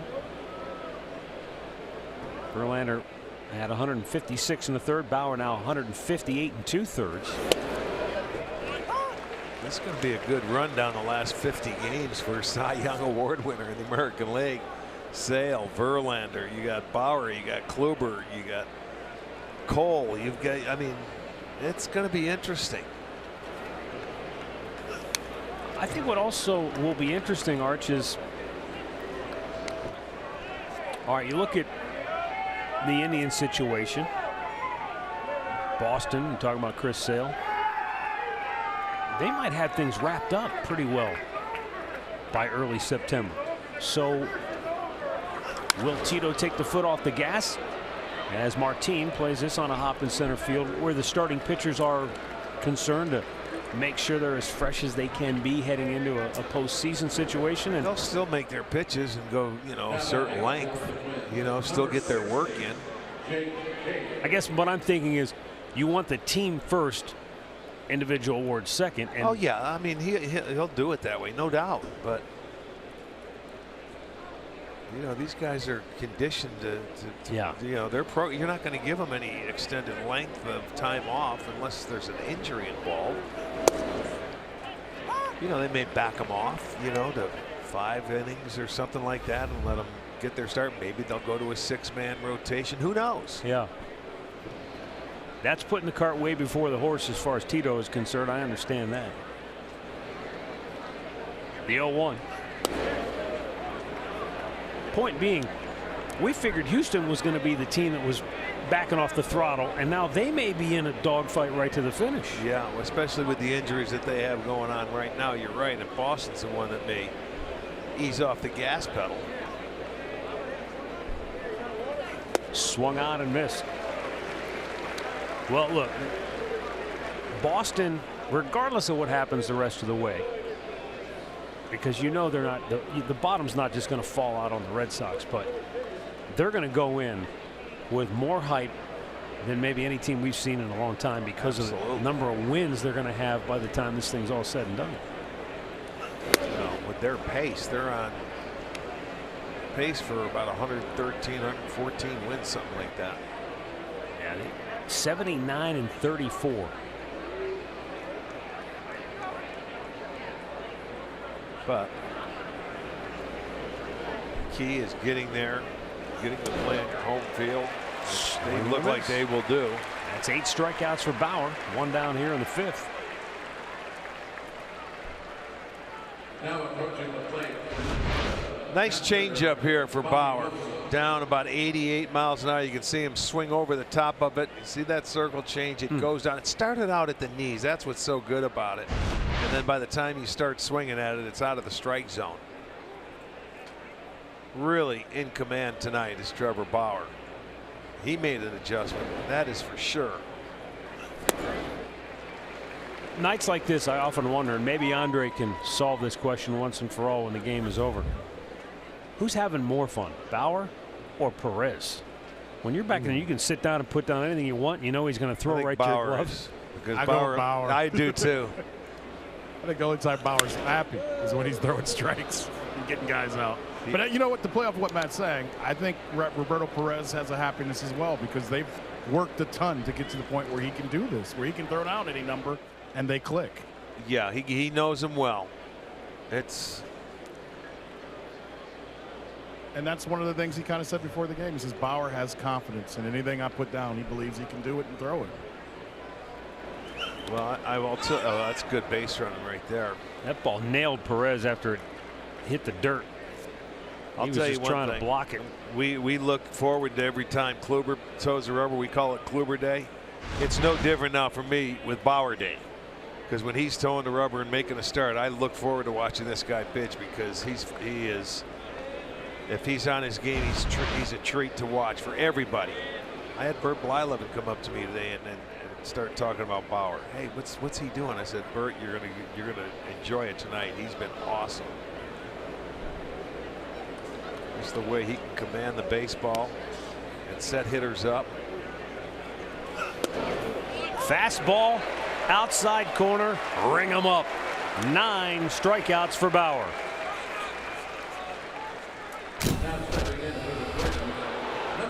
Well, start taking a look at him. The first time through, he was going with some fastballs because they were sitting for breaking balls. There's 3 out of the 4 there, and there's another fastball away. Elevated it to Rosario. Then he starts slowing it down. When he speeds their bats up, he's slowing it down. That one was a heater. Wilson might have been looking for a breaking ball, but no, not tonight. And I believe in his last start, he threw more fastballs than normal. He just didn't locate his fastballs in that last start. Right. Tonight, he's locating.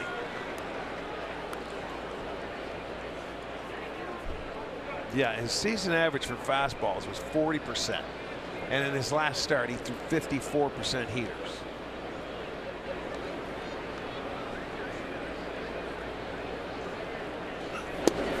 And remember, they were fouling some off, making him throw a lot of pitches, you know, and he was frustrated. Yeah. Tonight, they're not fouling him off. He's making quality pitches. Well, he's throwing everything for strikes. Yeah. Fastball, curveball, changeup, you name it, slide piece, whatever he wants to throw for a strike when he needs to, he's been able to do it. And that has these Twins hitters baffled. They're confounded. The 0-2 to Bauer. Swung on and missed. He struck him out. 10 Ks for Trevor Bauer. 205 on the year.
Edwin Encarnacion will lead off the home half of the 5th. The Indians in front 6-0. And Kyle Gibson misses inside for ball 1. Edwin, an RBI ground out in the first, struck out with a couple aboard to end the third. And it's 1-1.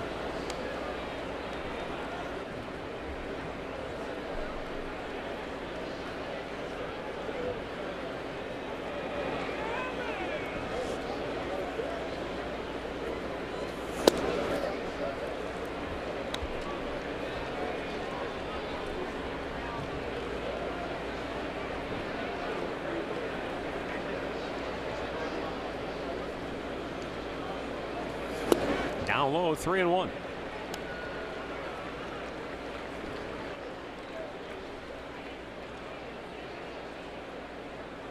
Three-man shift left side of the infield for Minnesota. Outfield, though, as you saw, straight up and deep. Swing and a miss, full count.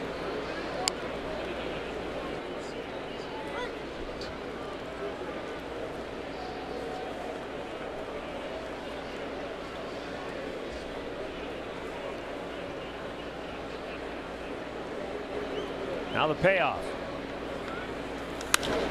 In the air, center field. Cave is circling under it and makes the catch. Mid-game recap brought to you by your Toyota dealers.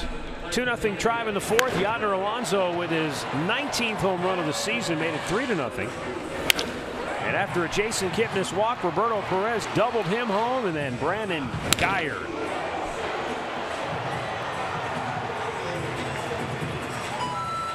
For Geyer, his third home run in the last 20 games, and he has 11 runs batted in over those last 20 games.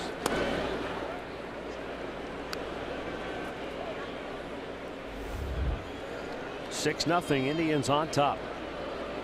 Alonso has 6 home runs in his last 15 games. Out in front of that, chased at 1-1.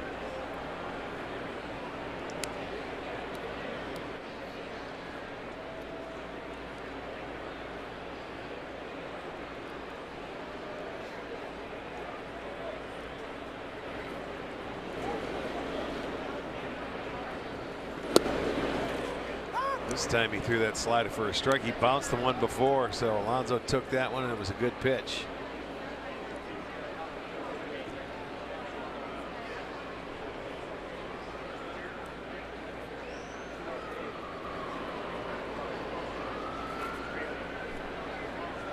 The 1-2. He pulled it foul. Heads up, Sandy.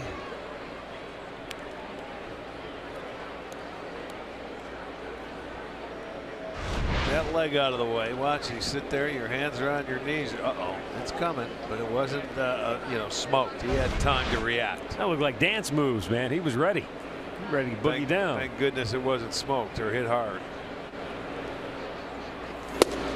Just missed with a fastball in off the plate, and it's 2-2.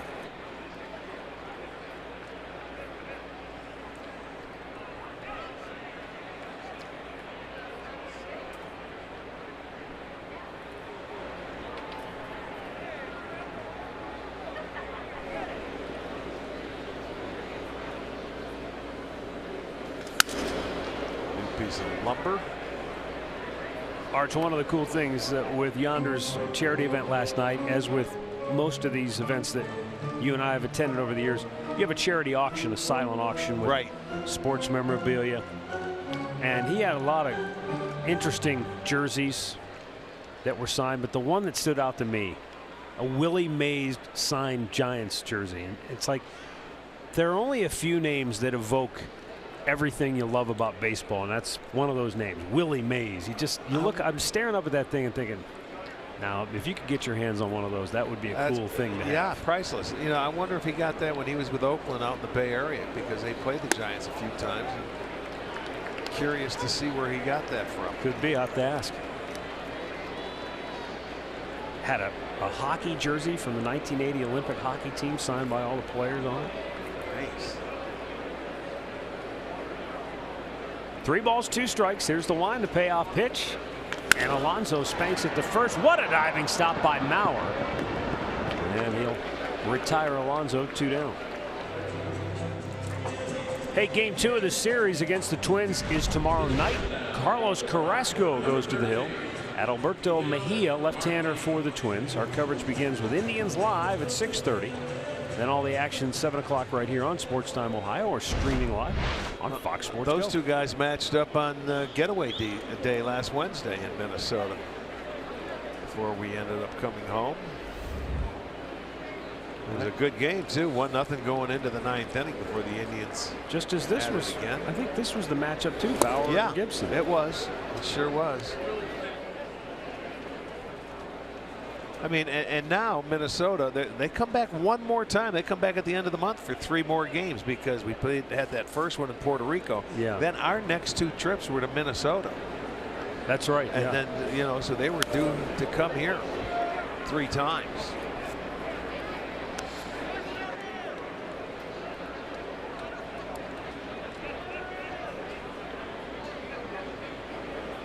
Look at the schedule, and you know it's weird. It's been a little different this year for everybody, not just for the Indians. We come home next time for a 3-game set. We only have 3 more homestands after we go on the road on Thursday. Did that stay fair? It did. Yes, it did. I thought maybe it hit Martin the way he reacted on his foot, but it's an easy out. 1, 2, 3 go the Indians, but they lead it 6-0.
Sixth inning, and we check out our Levin Furniture player profile. Trevor Bauer now with 10 strikeout games on the year. Indeed. That's very impressive. 10 tonight, and we're just getting into the 6th inning. Does he have any more left? The way he's throwing, I say yes.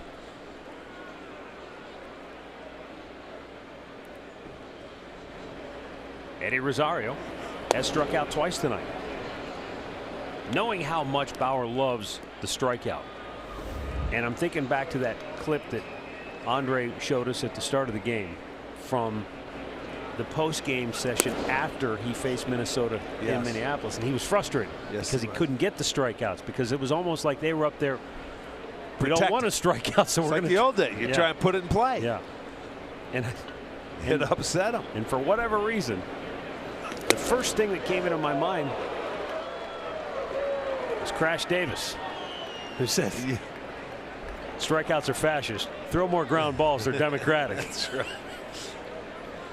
Well, and it took Trevor a little longer to make the adjustment because he still wanted to get that strikeout, I think. But command wasn't there with him. You know, it eluded him. But today was different.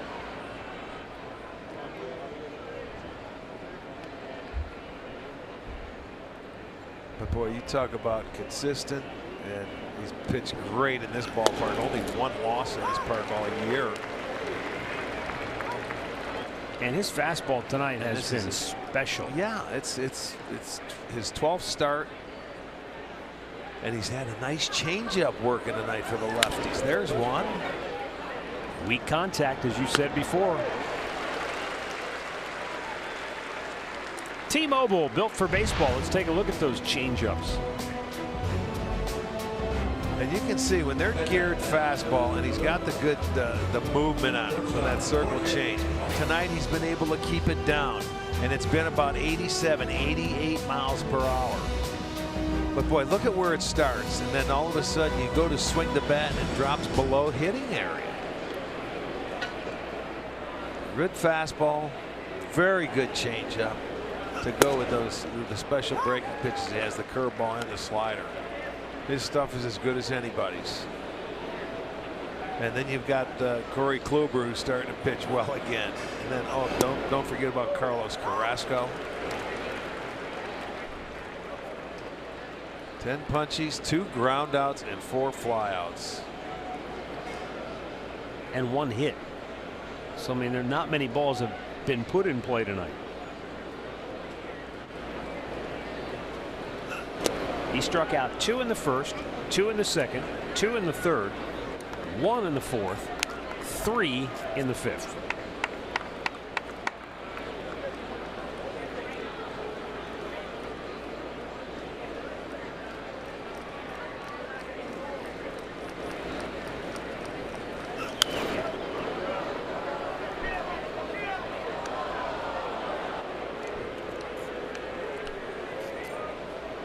Yeah, those guys, the defenders out there, look a little bored tonight.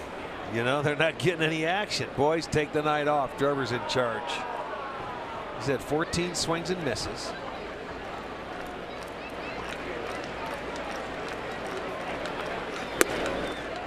A little bit outside, 2-2.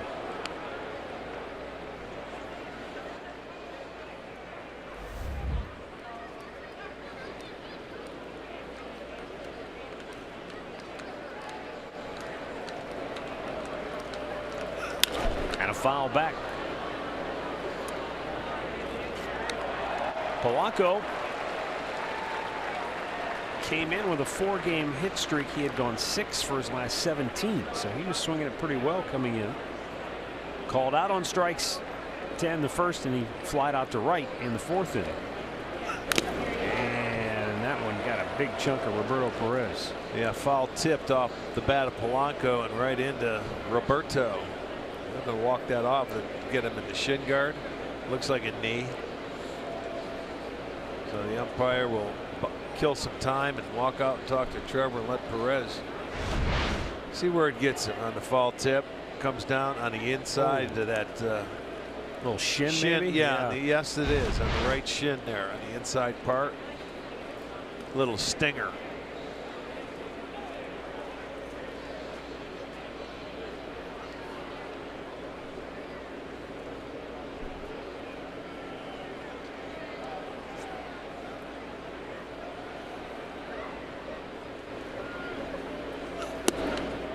Down and in a full count.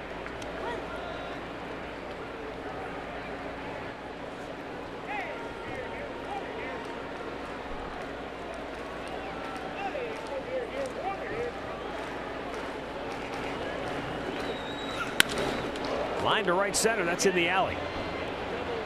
Polanco off and running. He's in the second base. Lost his hat. He'll hold there with a 1-out double. Well, as a hitter, and you're in a situation like there, if you're Polanco, 3-2 count, and it's a 6-0 game, you sit fastball, and you better not miss it. And he threw him one. He got him a cookie and hit it in the right center field. 3rd hit of the night for Minnesota. A 1-out double, first extra base hit.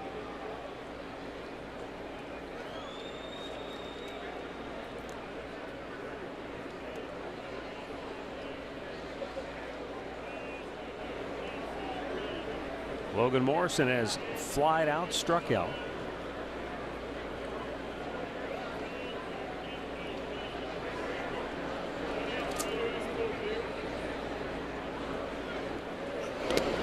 in the dirt, and a nice grab by Roberto Perez. Send along some birthday wishes tonight. Shirley Marcelli is turning 84. Big Tribe fan. Shirley, happy birthday to you. How about Joe Roth in Brooklyn, Ohio, celebrating his 89th birthday? Righty, happy birthday, everybody. And our man Jim Amato, this is belated because, well, he was out in the yard working on the yard all day yesterday, so you couldn't say we knew anything. he wasn't going to be watching. Okay. So, Jim Amato, 72 in Parma. Happy birthday. Happy birthday, Jim. Pitches up high. Logan Morrison in a good spot here, 2-0.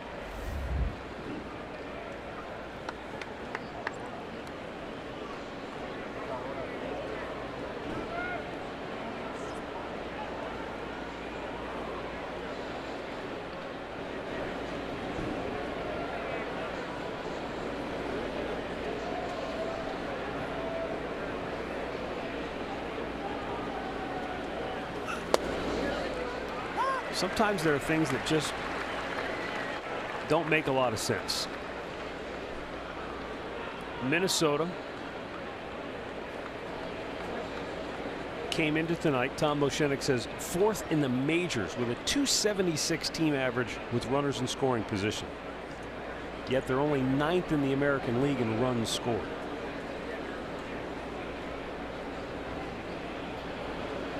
You would think if you're having that much success with runners in scoring position, you would score more runs.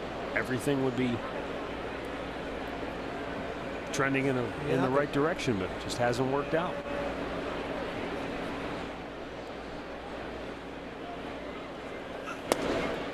Strike. Good fastball. Made 2 good pitches in a row. I don't think Morrison agrees with that one.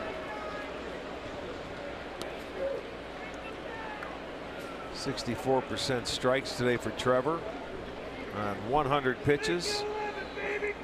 I don't know why it seems like more than that. It should be more than that, doesn't it? The way he was. Well, what did he throw? About 12 consecutive strikes at one time. Yeah.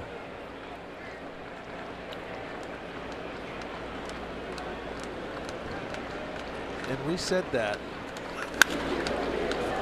Right field playable for Geyer. Tagging and heading to third is Polanco. And there are 2 down. Our great clip of the game from yesterday, the milkman in right field was all over the grass. That was an incredible catch. That really was. It comes in and makes another diving catch, throwing from the seat of his pants. Then going up against the wall. He was picking up all the empties yesterday. And he finished off his night bowling. So he wasn't even tired. He went out and bowled after that. I mean, yeah, he had a very good day defensively. And normally on a day, Tito will take him out for defense and put Geyer in. But yesterday, throughout the game, and Shane Bieber loved it. Miguel Sano looks at a breaking ball that's just a bit high. Ball 1. Sano struck out in the 2nd inning, walked in the 4th. That strikeout for Sano.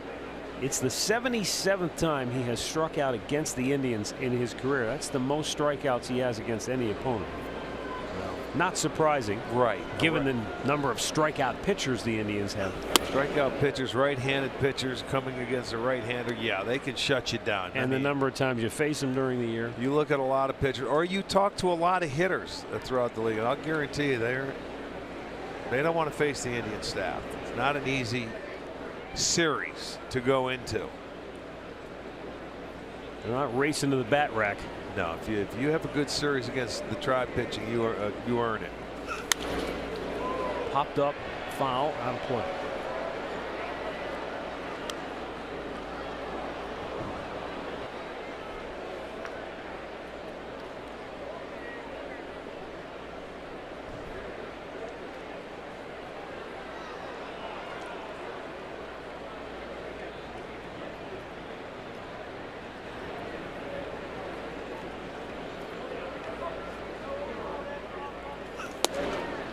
Just a bit low. 3-1.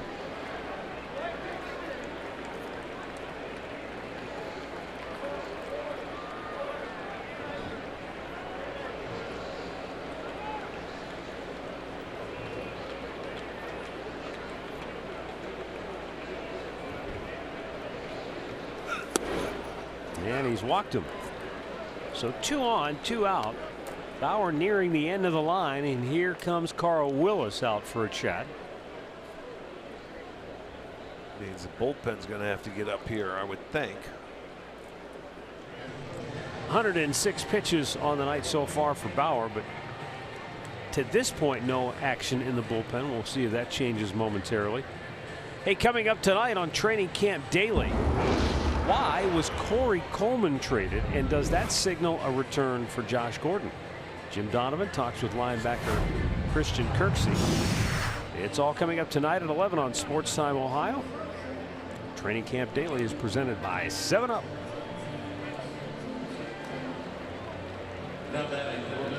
Oliver Perez, the left-hander, will get loose for Cleveland. And Max Kepler's coming to the plate for the Twins. He has walked and popped up on the infield. 6-0, Indians lead it.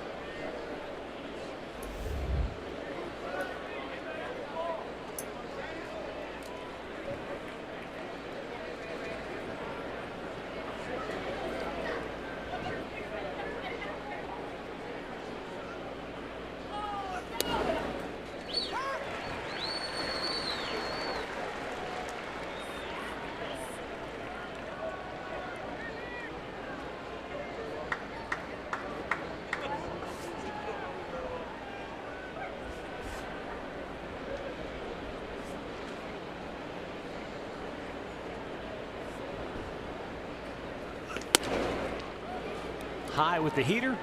It's 1-1.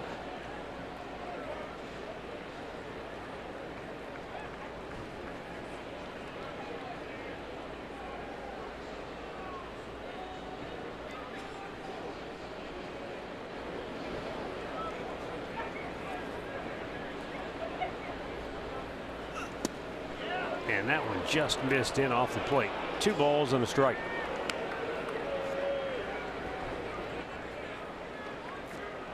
A little surprised with Sano over at first base and Alonso dropping all the way back that he just doesn't take off.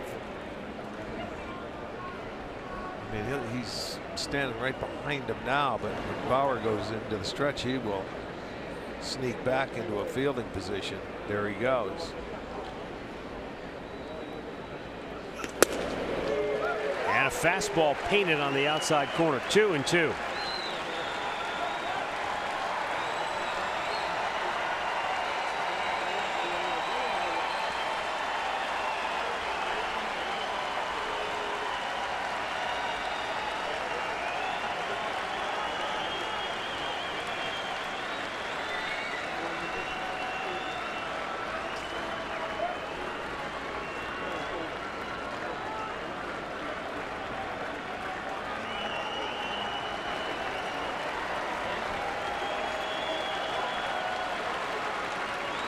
Two-two pitch up high.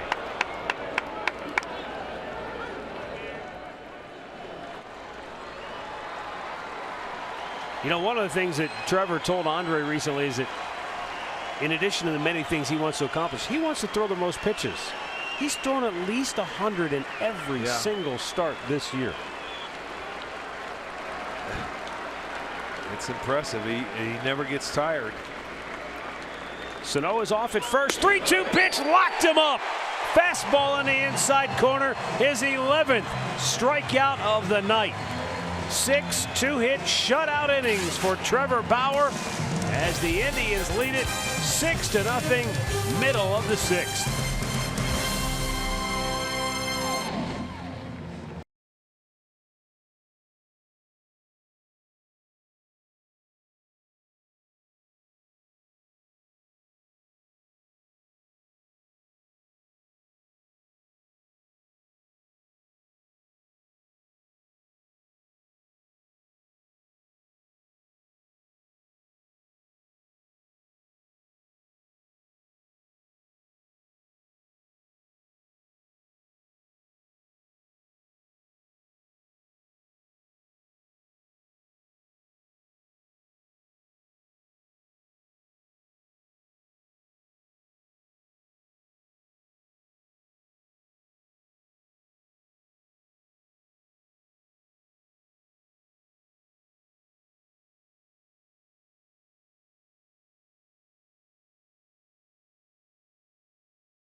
Cleveland Clinic call to the bullpen has been made by Paul Molitor for Matt Belisle,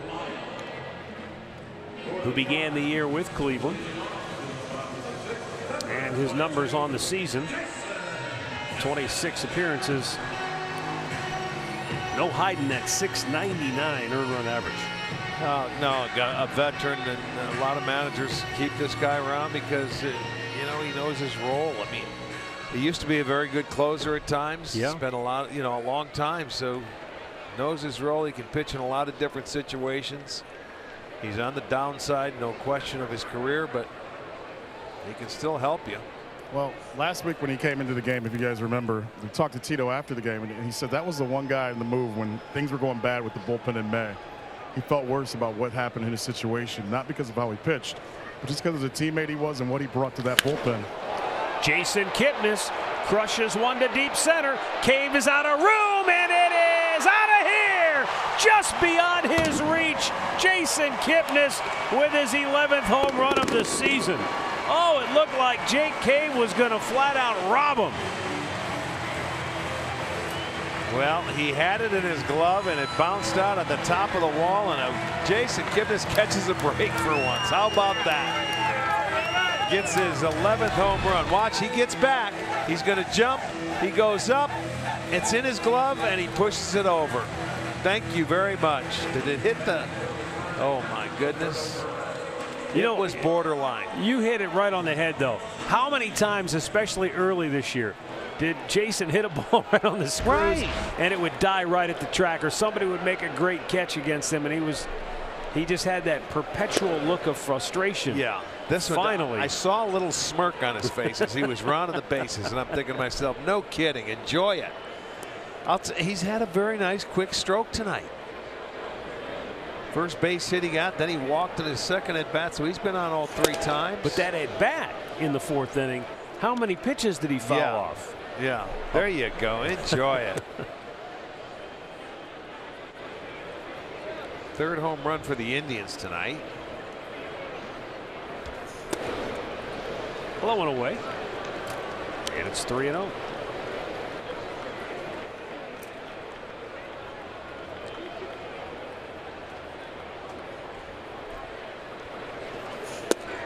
Same pitch, same result, ball 4.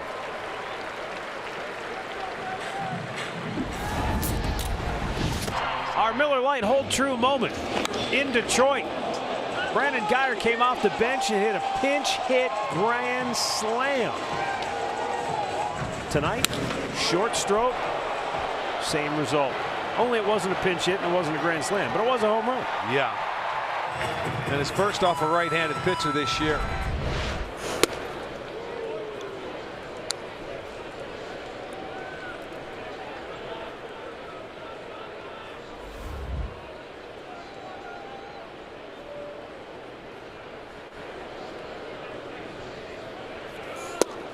You know, going back to what Andre was saying, though, about Matt Belisle.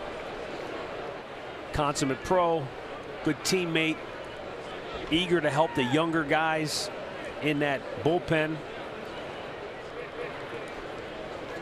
But at the end of the day, whether you're Tito or whether you're Paul Molitor, it helps to have a little productivity behind all that.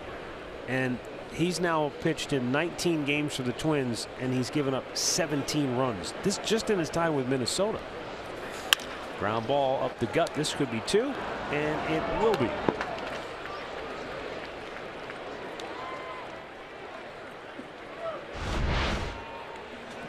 Another look at the Jason Kipnis home run on the old StatCast. Well, you knew it had a chance. Watch Cave go up into the glove. He thinks he has it. It bounces over there. You go, oh, yes. A little smirk comes around then. Good for him. Catch a break. It's nice when it goes your way. Telling you, it's the bowling. We got back to that again. All right, I'm buying it. I'm buying it. Well, you look at the 7, 8, 9ers. You're talking about Kipnis, Perez, and Guyer. They've scored 4 runs. Damage. Yeah. They've have 4 hits, a couple of home runs, 4 ribbies. They've done a nice job. And we roll on to the 7th inning with the Indians up 7-0.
Your local Toyota dealers.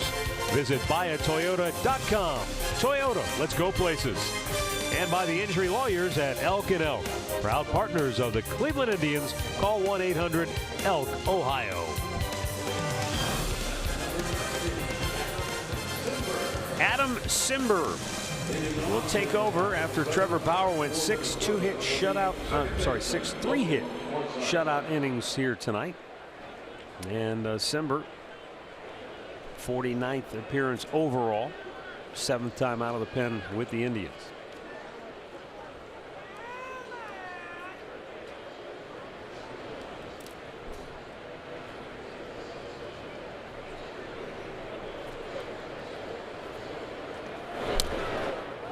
Inside ball 1.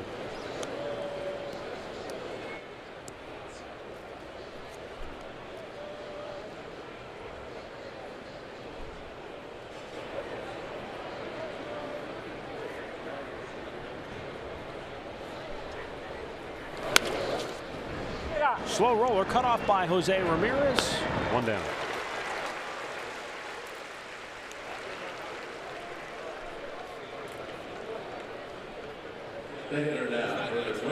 Jake Cave coming to the plate.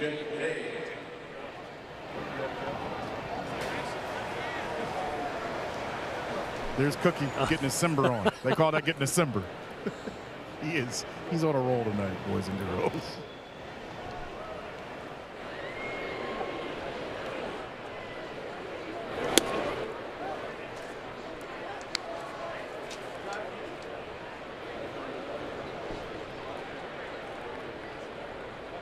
He's getting ready to go tomorrow. That's why he's pitching. He's anxious. He's antsy, exactly. Yeah, exactly. Oh, nice play by Adam Cimber. 2 down. Let's check in with Gabriella Cruz and see what's going on here at Progressive Field. Thanks, guys. Well, Wednesday, August 8th, the Tribe is taking on the Twins, and we've got a special Trevor Bauer Players Weekend jersey thanks to our friends at Liberty Ford. So we want you to get here at the ballpark so you can get this. You can get a high five from me. All you got to do is get your tickets on Indians.com or use the ballpark app. Back to you, Rick and Matt. Thanks, Gabrielle. 2 down for Bobby Wilson, the Minnesota catcher who is 0 for 2 and has struck out twice tonight. Cimber's pitch up and away, ball 1.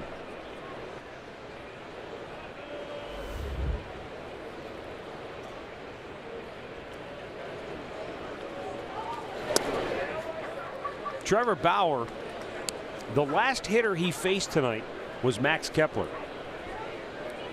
And he struck him out for his 11th strikeout of the night. And with that strikeout, he struck out every hitter in the Twins lineup tonight at least once. Yes, he did.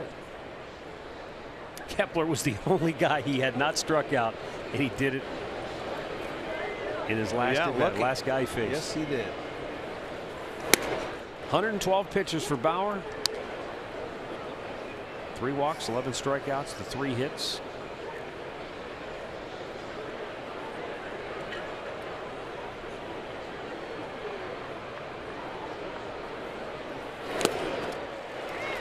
Full count.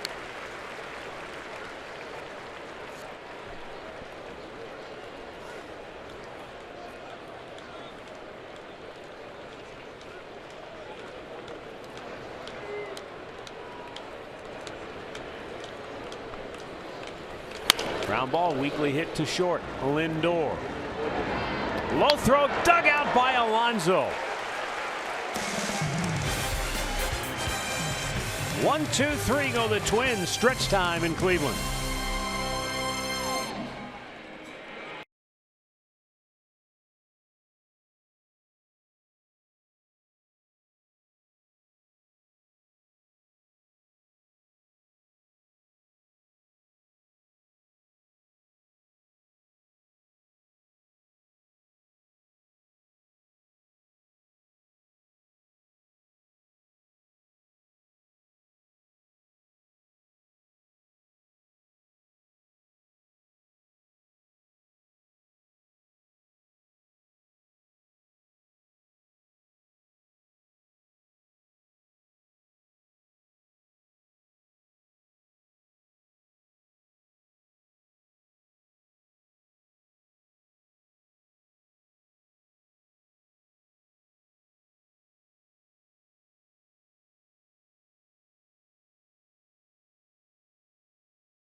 Andre with Trevor Bauer and Mike Clevenger.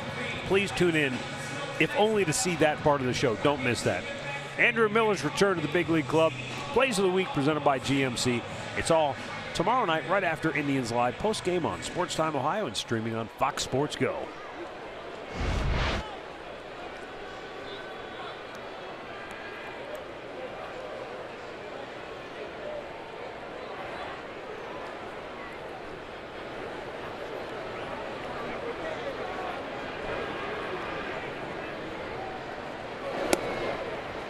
Michael Brantley leading off, taking the strike.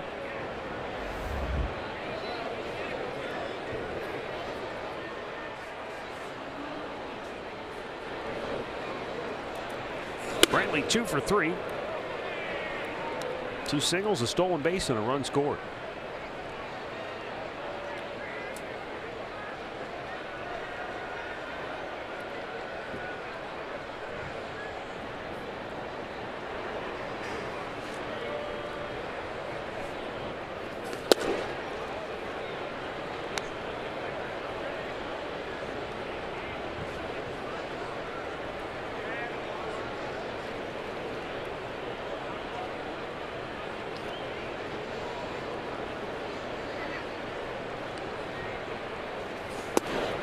Just missed outside.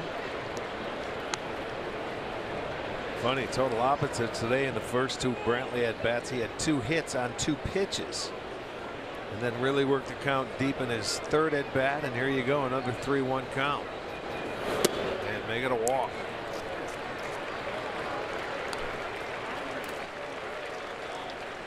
Well, 2019 All-Star Game merchandise will be available at the Progressive Field Team Shop starting tomorrow. That's right. You can choose from an exclusive array of apparel, headwear, and novelty items. Something for everyone. Be the first to get your hands on 2019 All-Star Game gear. And they will present the logo tomorrow night, or tomorrow afternoon, I should say, here at the ballpark. So we'll get a good look at it.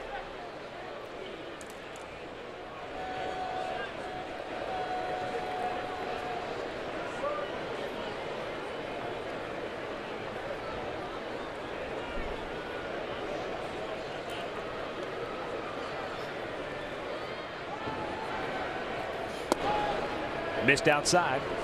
Ball 1 to Jose Ramirez. Picked up an RBI in the first.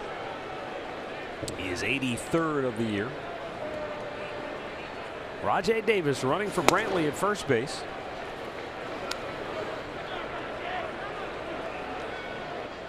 With the first strike of the inning to Brantley, and then hasn't thrown one since.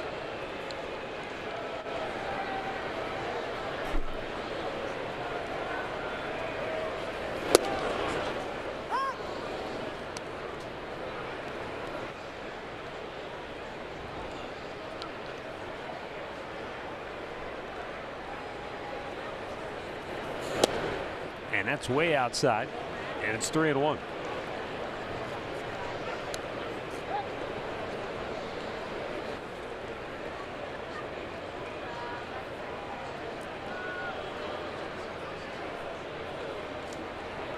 Bobby Wilson had something in his eye. They're giving him a moment to try to take care of that.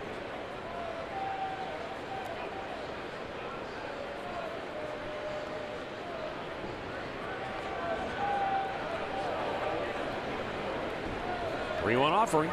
Ramirez rocks it foul.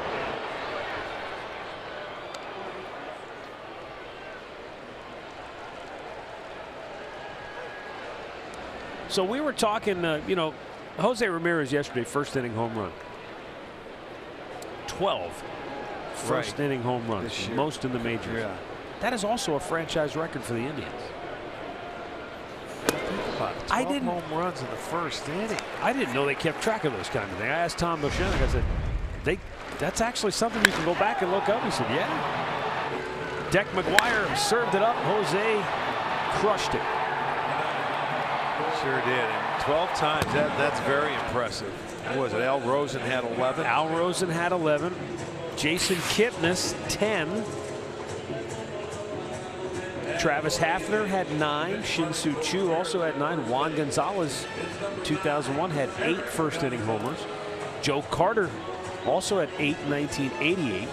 Jim Thome in 2 different seasons had 8 first inning home runs. And I was thinking about that. One of those years was 1997. I don't think Jimmy was batting in the top part of the lineup in 1997 yet. Well, if he or was he? Where was he at in 97? He was probably in the middle part of the order by then. Point being, if you're not in the first 3, there's no guarantee you're going to hit in the first inning. But with those teams, that was pretty good chance that you were hitting 8s. The way they could hit. Toby hit third a lot that year. I think. Gosh, memory fades.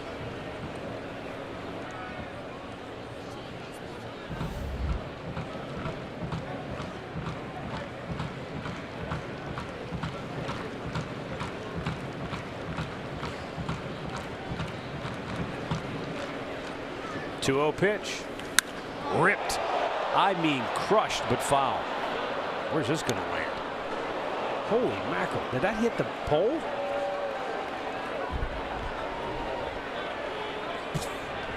That was hit a ton.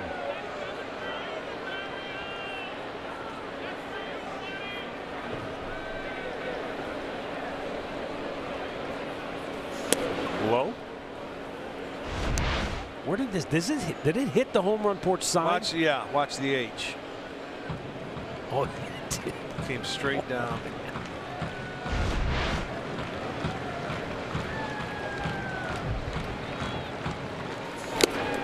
Threw it by him, full count. How about your guy, Andre Thornton, 1982? He had 8 first-inning homers. Yeah.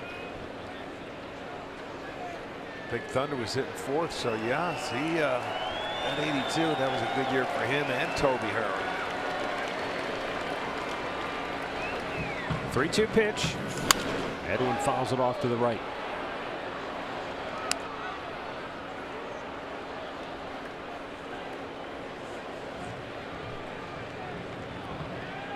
Just for good measure, Tom Boshenik says that Tomey and Thornton are the all-time franchise leaders with 39 each first-inning home runs in their careers. That doesn't surprise me. High and deep to center. Back is Cave, and it's gone.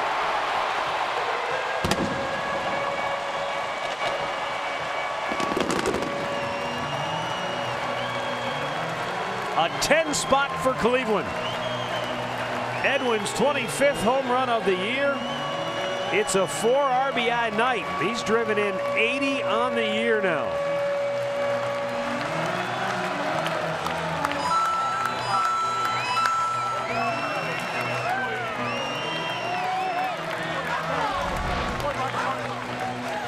Well, there's the fastball. It came down to the middle part of the plate, and Edwin uses the biggest part of the field, going to straightaway center field. Number 25, the 4th homer the Indians have hit tonight. And he's got a nice souvenir, young man.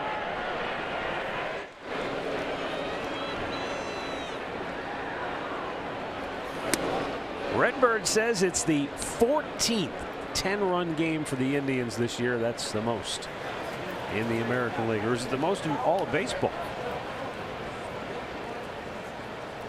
Cubs actually have 1 more, so it's the most in the American League. Well, you know, talked about it before. This is a team that they can binge offensively, and when they get it rolling, they can put up big numbers like this. We've seen it time and time again. Well, 14 times. Well, they get on rolls and they can just knock you out of the ballpark. And then there's other times where they, and you know what? What else they can do? They can get 5 hits or less and still find a way to beat you. They've got 7 wins 7 times out of 20 games. Yeah. When you can do that, they can beat you in the low-scoring games as well.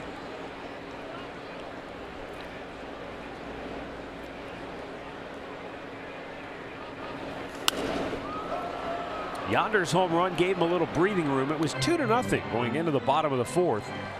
Alonso led off with a solo shot to make it 3-0. And then in the span of 4 batters,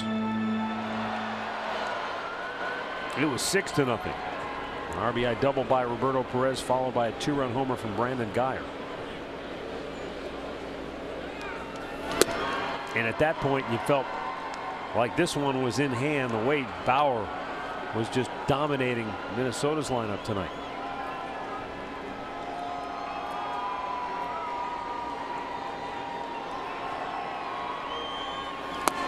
Swing and a miss. He strikes him out. Matt Belisle, his first K. 1 down here in the 7th. Another look at the Edwin blast. Fastball that leaked inside and it's down. Not a good sign because he launched one way foul earlier in the at-bat. Yeah, I wonder if the StatCast can tell us how far that foul ball went that hit the home run porch sign.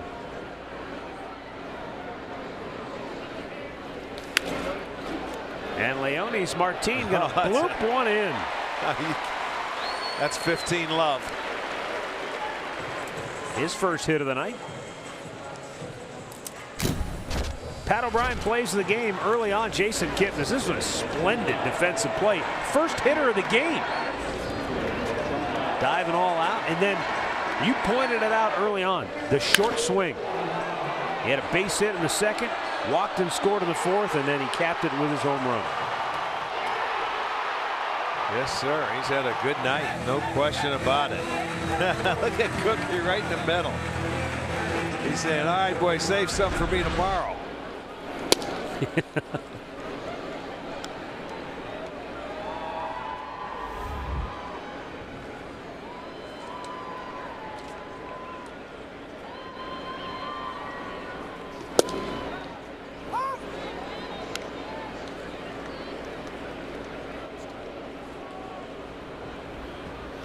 Oliver Perez for the Indians, Oliver Drake for Minnesota.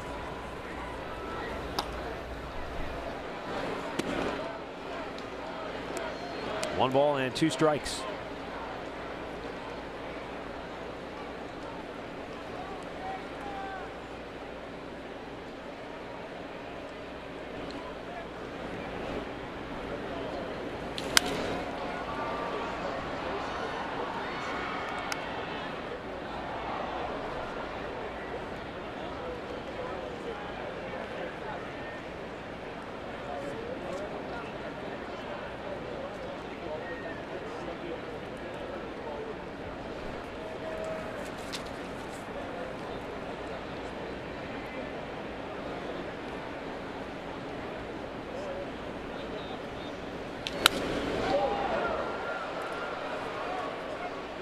One ball, 2 strikes, and the count on Jason Kipnis.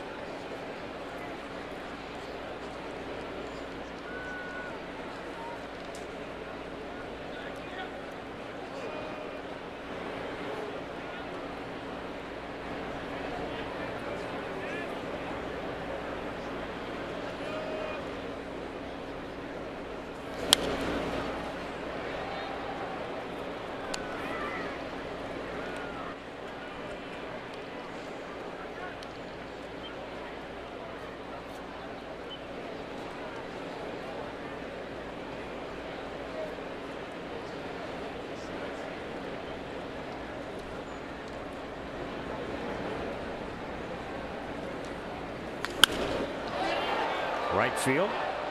Kepler. 2 down. You know, I was looking because you mentioned when you said Carlos Carrasco's over there probably saying, hey, save some of these for tomorrow. Carlos has been getting some runs. Because sometimes you see this in baseball, a team will score 10 or more, and then the next day there's nothing there. But this year, the Indians scored double digits 3 consecutive games in early May.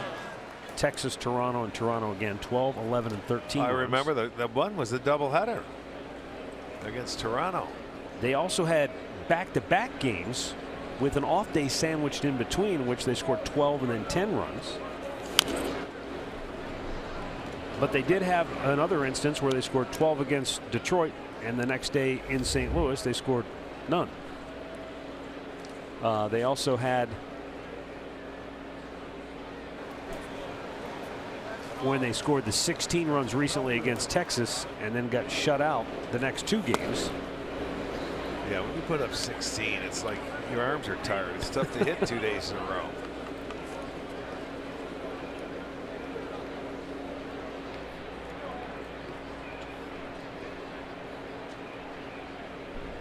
Ten runs on 10 hits tonight.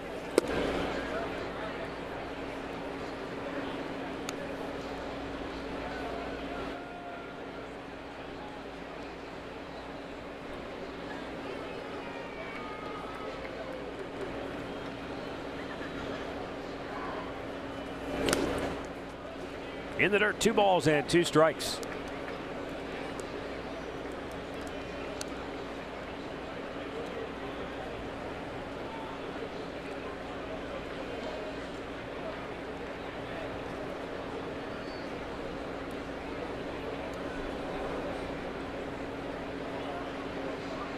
Two, and a swing and a miss.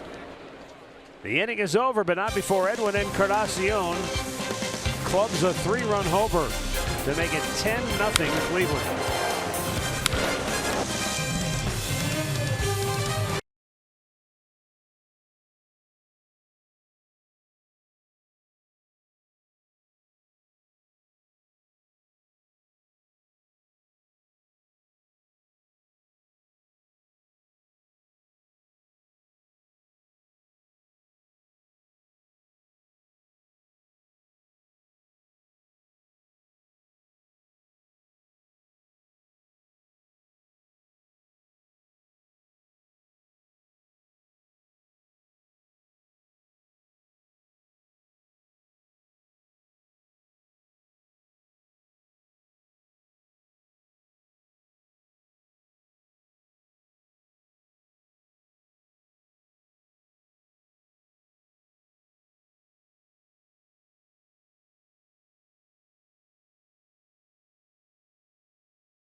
Welcome back to center field along with Jensen Lewis.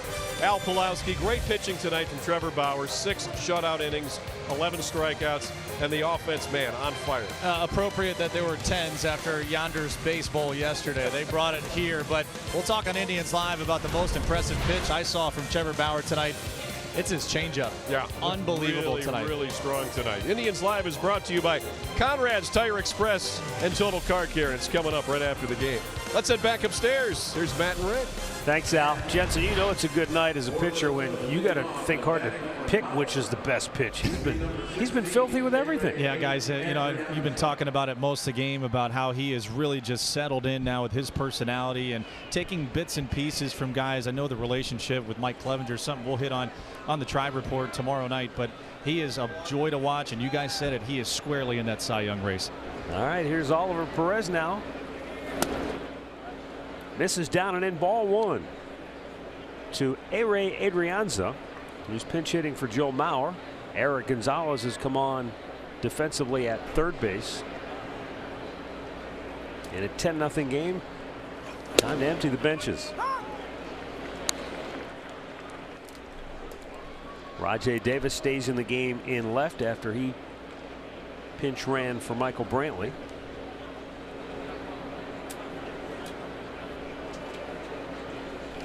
Pulled foul.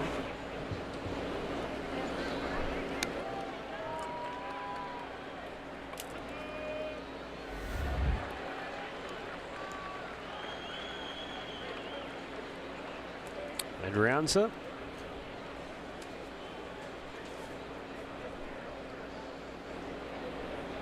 A 302 hitter from the right side of the plate. Straightened up.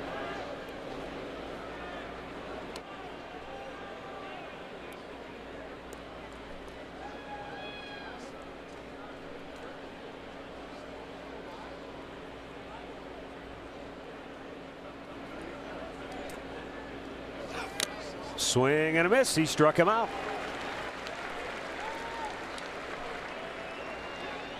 Now we're going to get another pinch hitter. This is going to be Johnny Field, who briefly, ever so briefly, was a member of the Indians organization.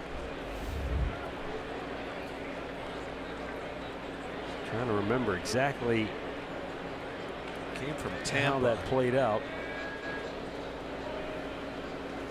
Swing and a miss. I just remember it was a roster decision. As soon as they got a hold of him, I don't know if it was a track, can't remember exactly, but swinging a foul ball.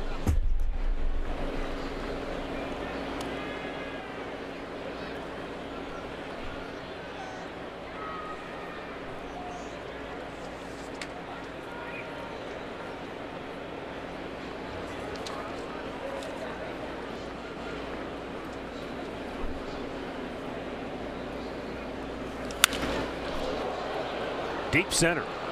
Back is Martin. Runs it down and slams into the wall. Hangs on for out number 2. Well, that was a heck of a play by Leonis Martin. And Arch and I were out here watching him before the game, taking fly ball practice to that part of the ballpark just to kind of get a feel for balls that hit off the wall.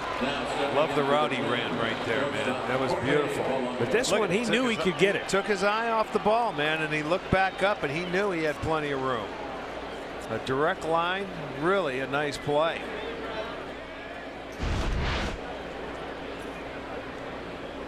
He's done that before. Looked very comfortable doing it too.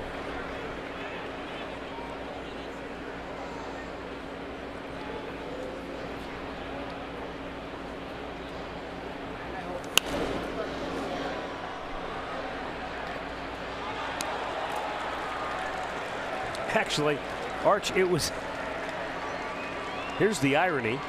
Johnny Field came to the Indians briefly. They let him go the same day they made the trade for Leonis Martin, who just robbed him of extra bases. Down goes Polanco, swing and a miss, strikes him out. 1, 2, 3 go the Twins. It's all Cleveland tonight.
that he is.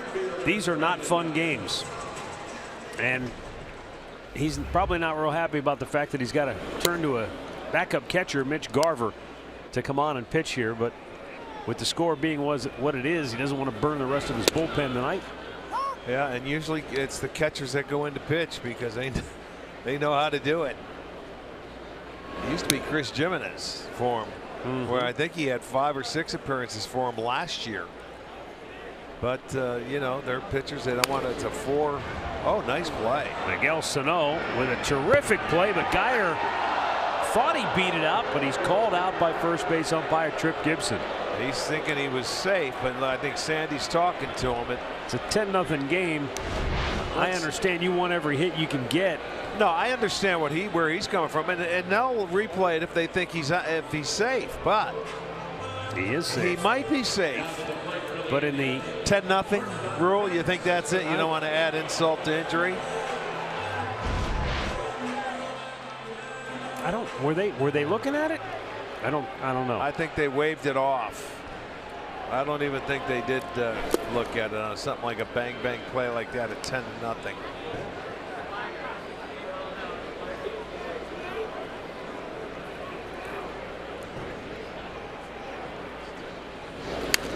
Lindor fouls it off to the left.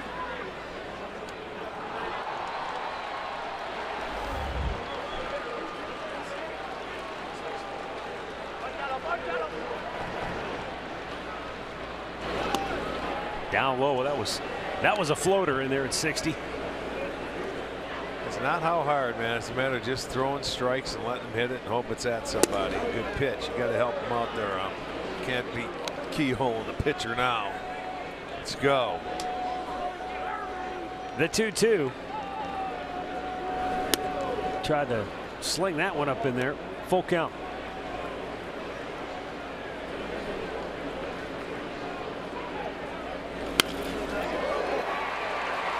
Lindor lines one back into center field. His second hit of the night, so another multi-hit game for Lindor. That's his 44th of the year, most in the majors. Trevor Bauer, recapping our Ford storylines, was incredible. You talk about adjustments. He was frustrated by the Twins the last time he faced them. Not so tonight. He simply was overpowering, and Jose Ramirez got the Indians off and running. Got them on the board first. Rajay Davis sends a ball to deep center field. Jake Cave able to run it down, 2 away. Yeah, he was Trevor Bauer was outstanding tonight. To the plate now, third baseman Eric Gonzalez.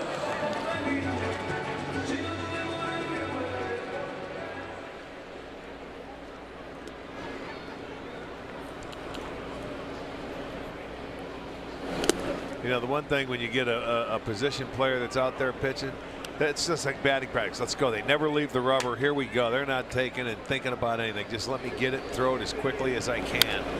Oh, they're saying stay in. It just wasn't hit high enough to get to it because it wasn't thrown hard enough to hit it high enough. Yeah, it's you know, but I will say this: even though there's more relievers now, and a lot of teams have 8 relievers, there's more of these guys pitching nowadays than have been in the past, no doubt. Nice pick. Logan Forsythe will throw him out. Stepped on second. That will retire the side. We'll go to the 9th. 10-0 Cleveland.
Indians and may not be reproduced or retransmitted in any form.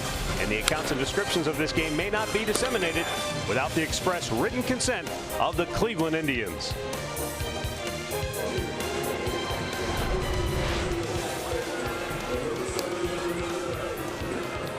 (10-0) Indians, ninth inning. New pitcher is Dan Otero. He'll come on to face the 4, 5, and 6 hitters due up for Minnesota.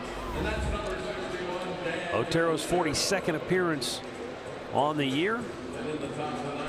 Logan Morrison, Miguel Sano, Max Kepler due up for the Twins. Same two teams tomorrow night. We'll bring it to you right here on Sports Time Ohio.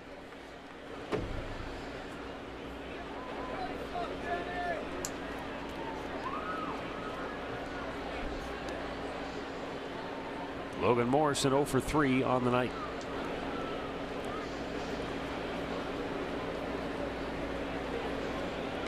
Bullpen has been flawless. Adam Simber a perfect 7th. Oliver Perez a perfect 8th.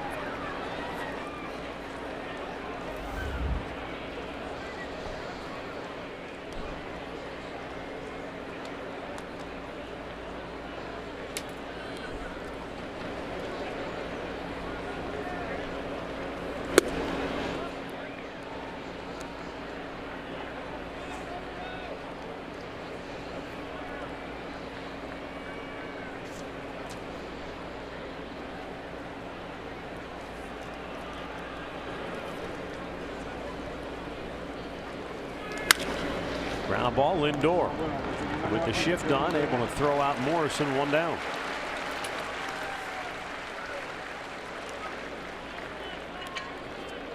To the plate now for the Twins, number 22, Miguel Sano.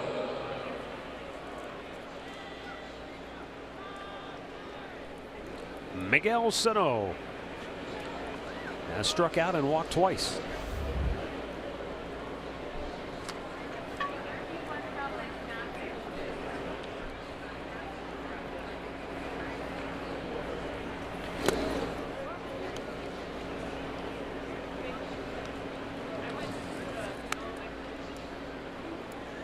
Joe Mauer, longtime Twin.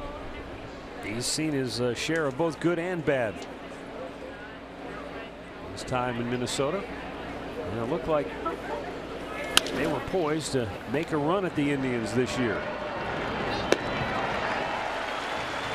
And the funny thing is, when it came to head-to-head matchups, the Twins did that early on in the season. They won 6 of the first 8. But overall, here's the weird thing. Minnesota coming into tonight 7-5 against Cleveland, but just 16 and 14 against the rest of the division, which is not a good division this year. I know. That's the one thing we had a tough time thinking. They get geared up when the Indians come into town. They always have.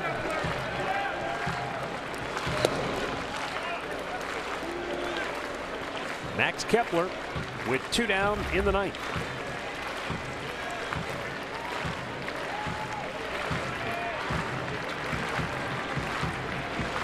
Dan Otero deals, and it's down low.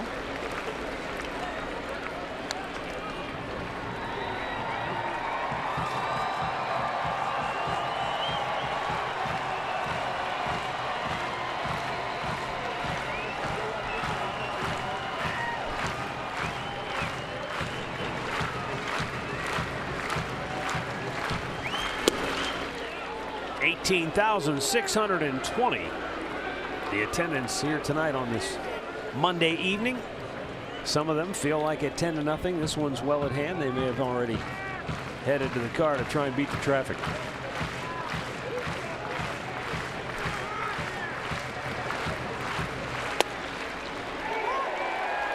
But these two will match up tomorrow night, again on Wednesday night, and then Thursday a 1 o'clock afternoon affair to wrap up the homestand. Hope to see you down here.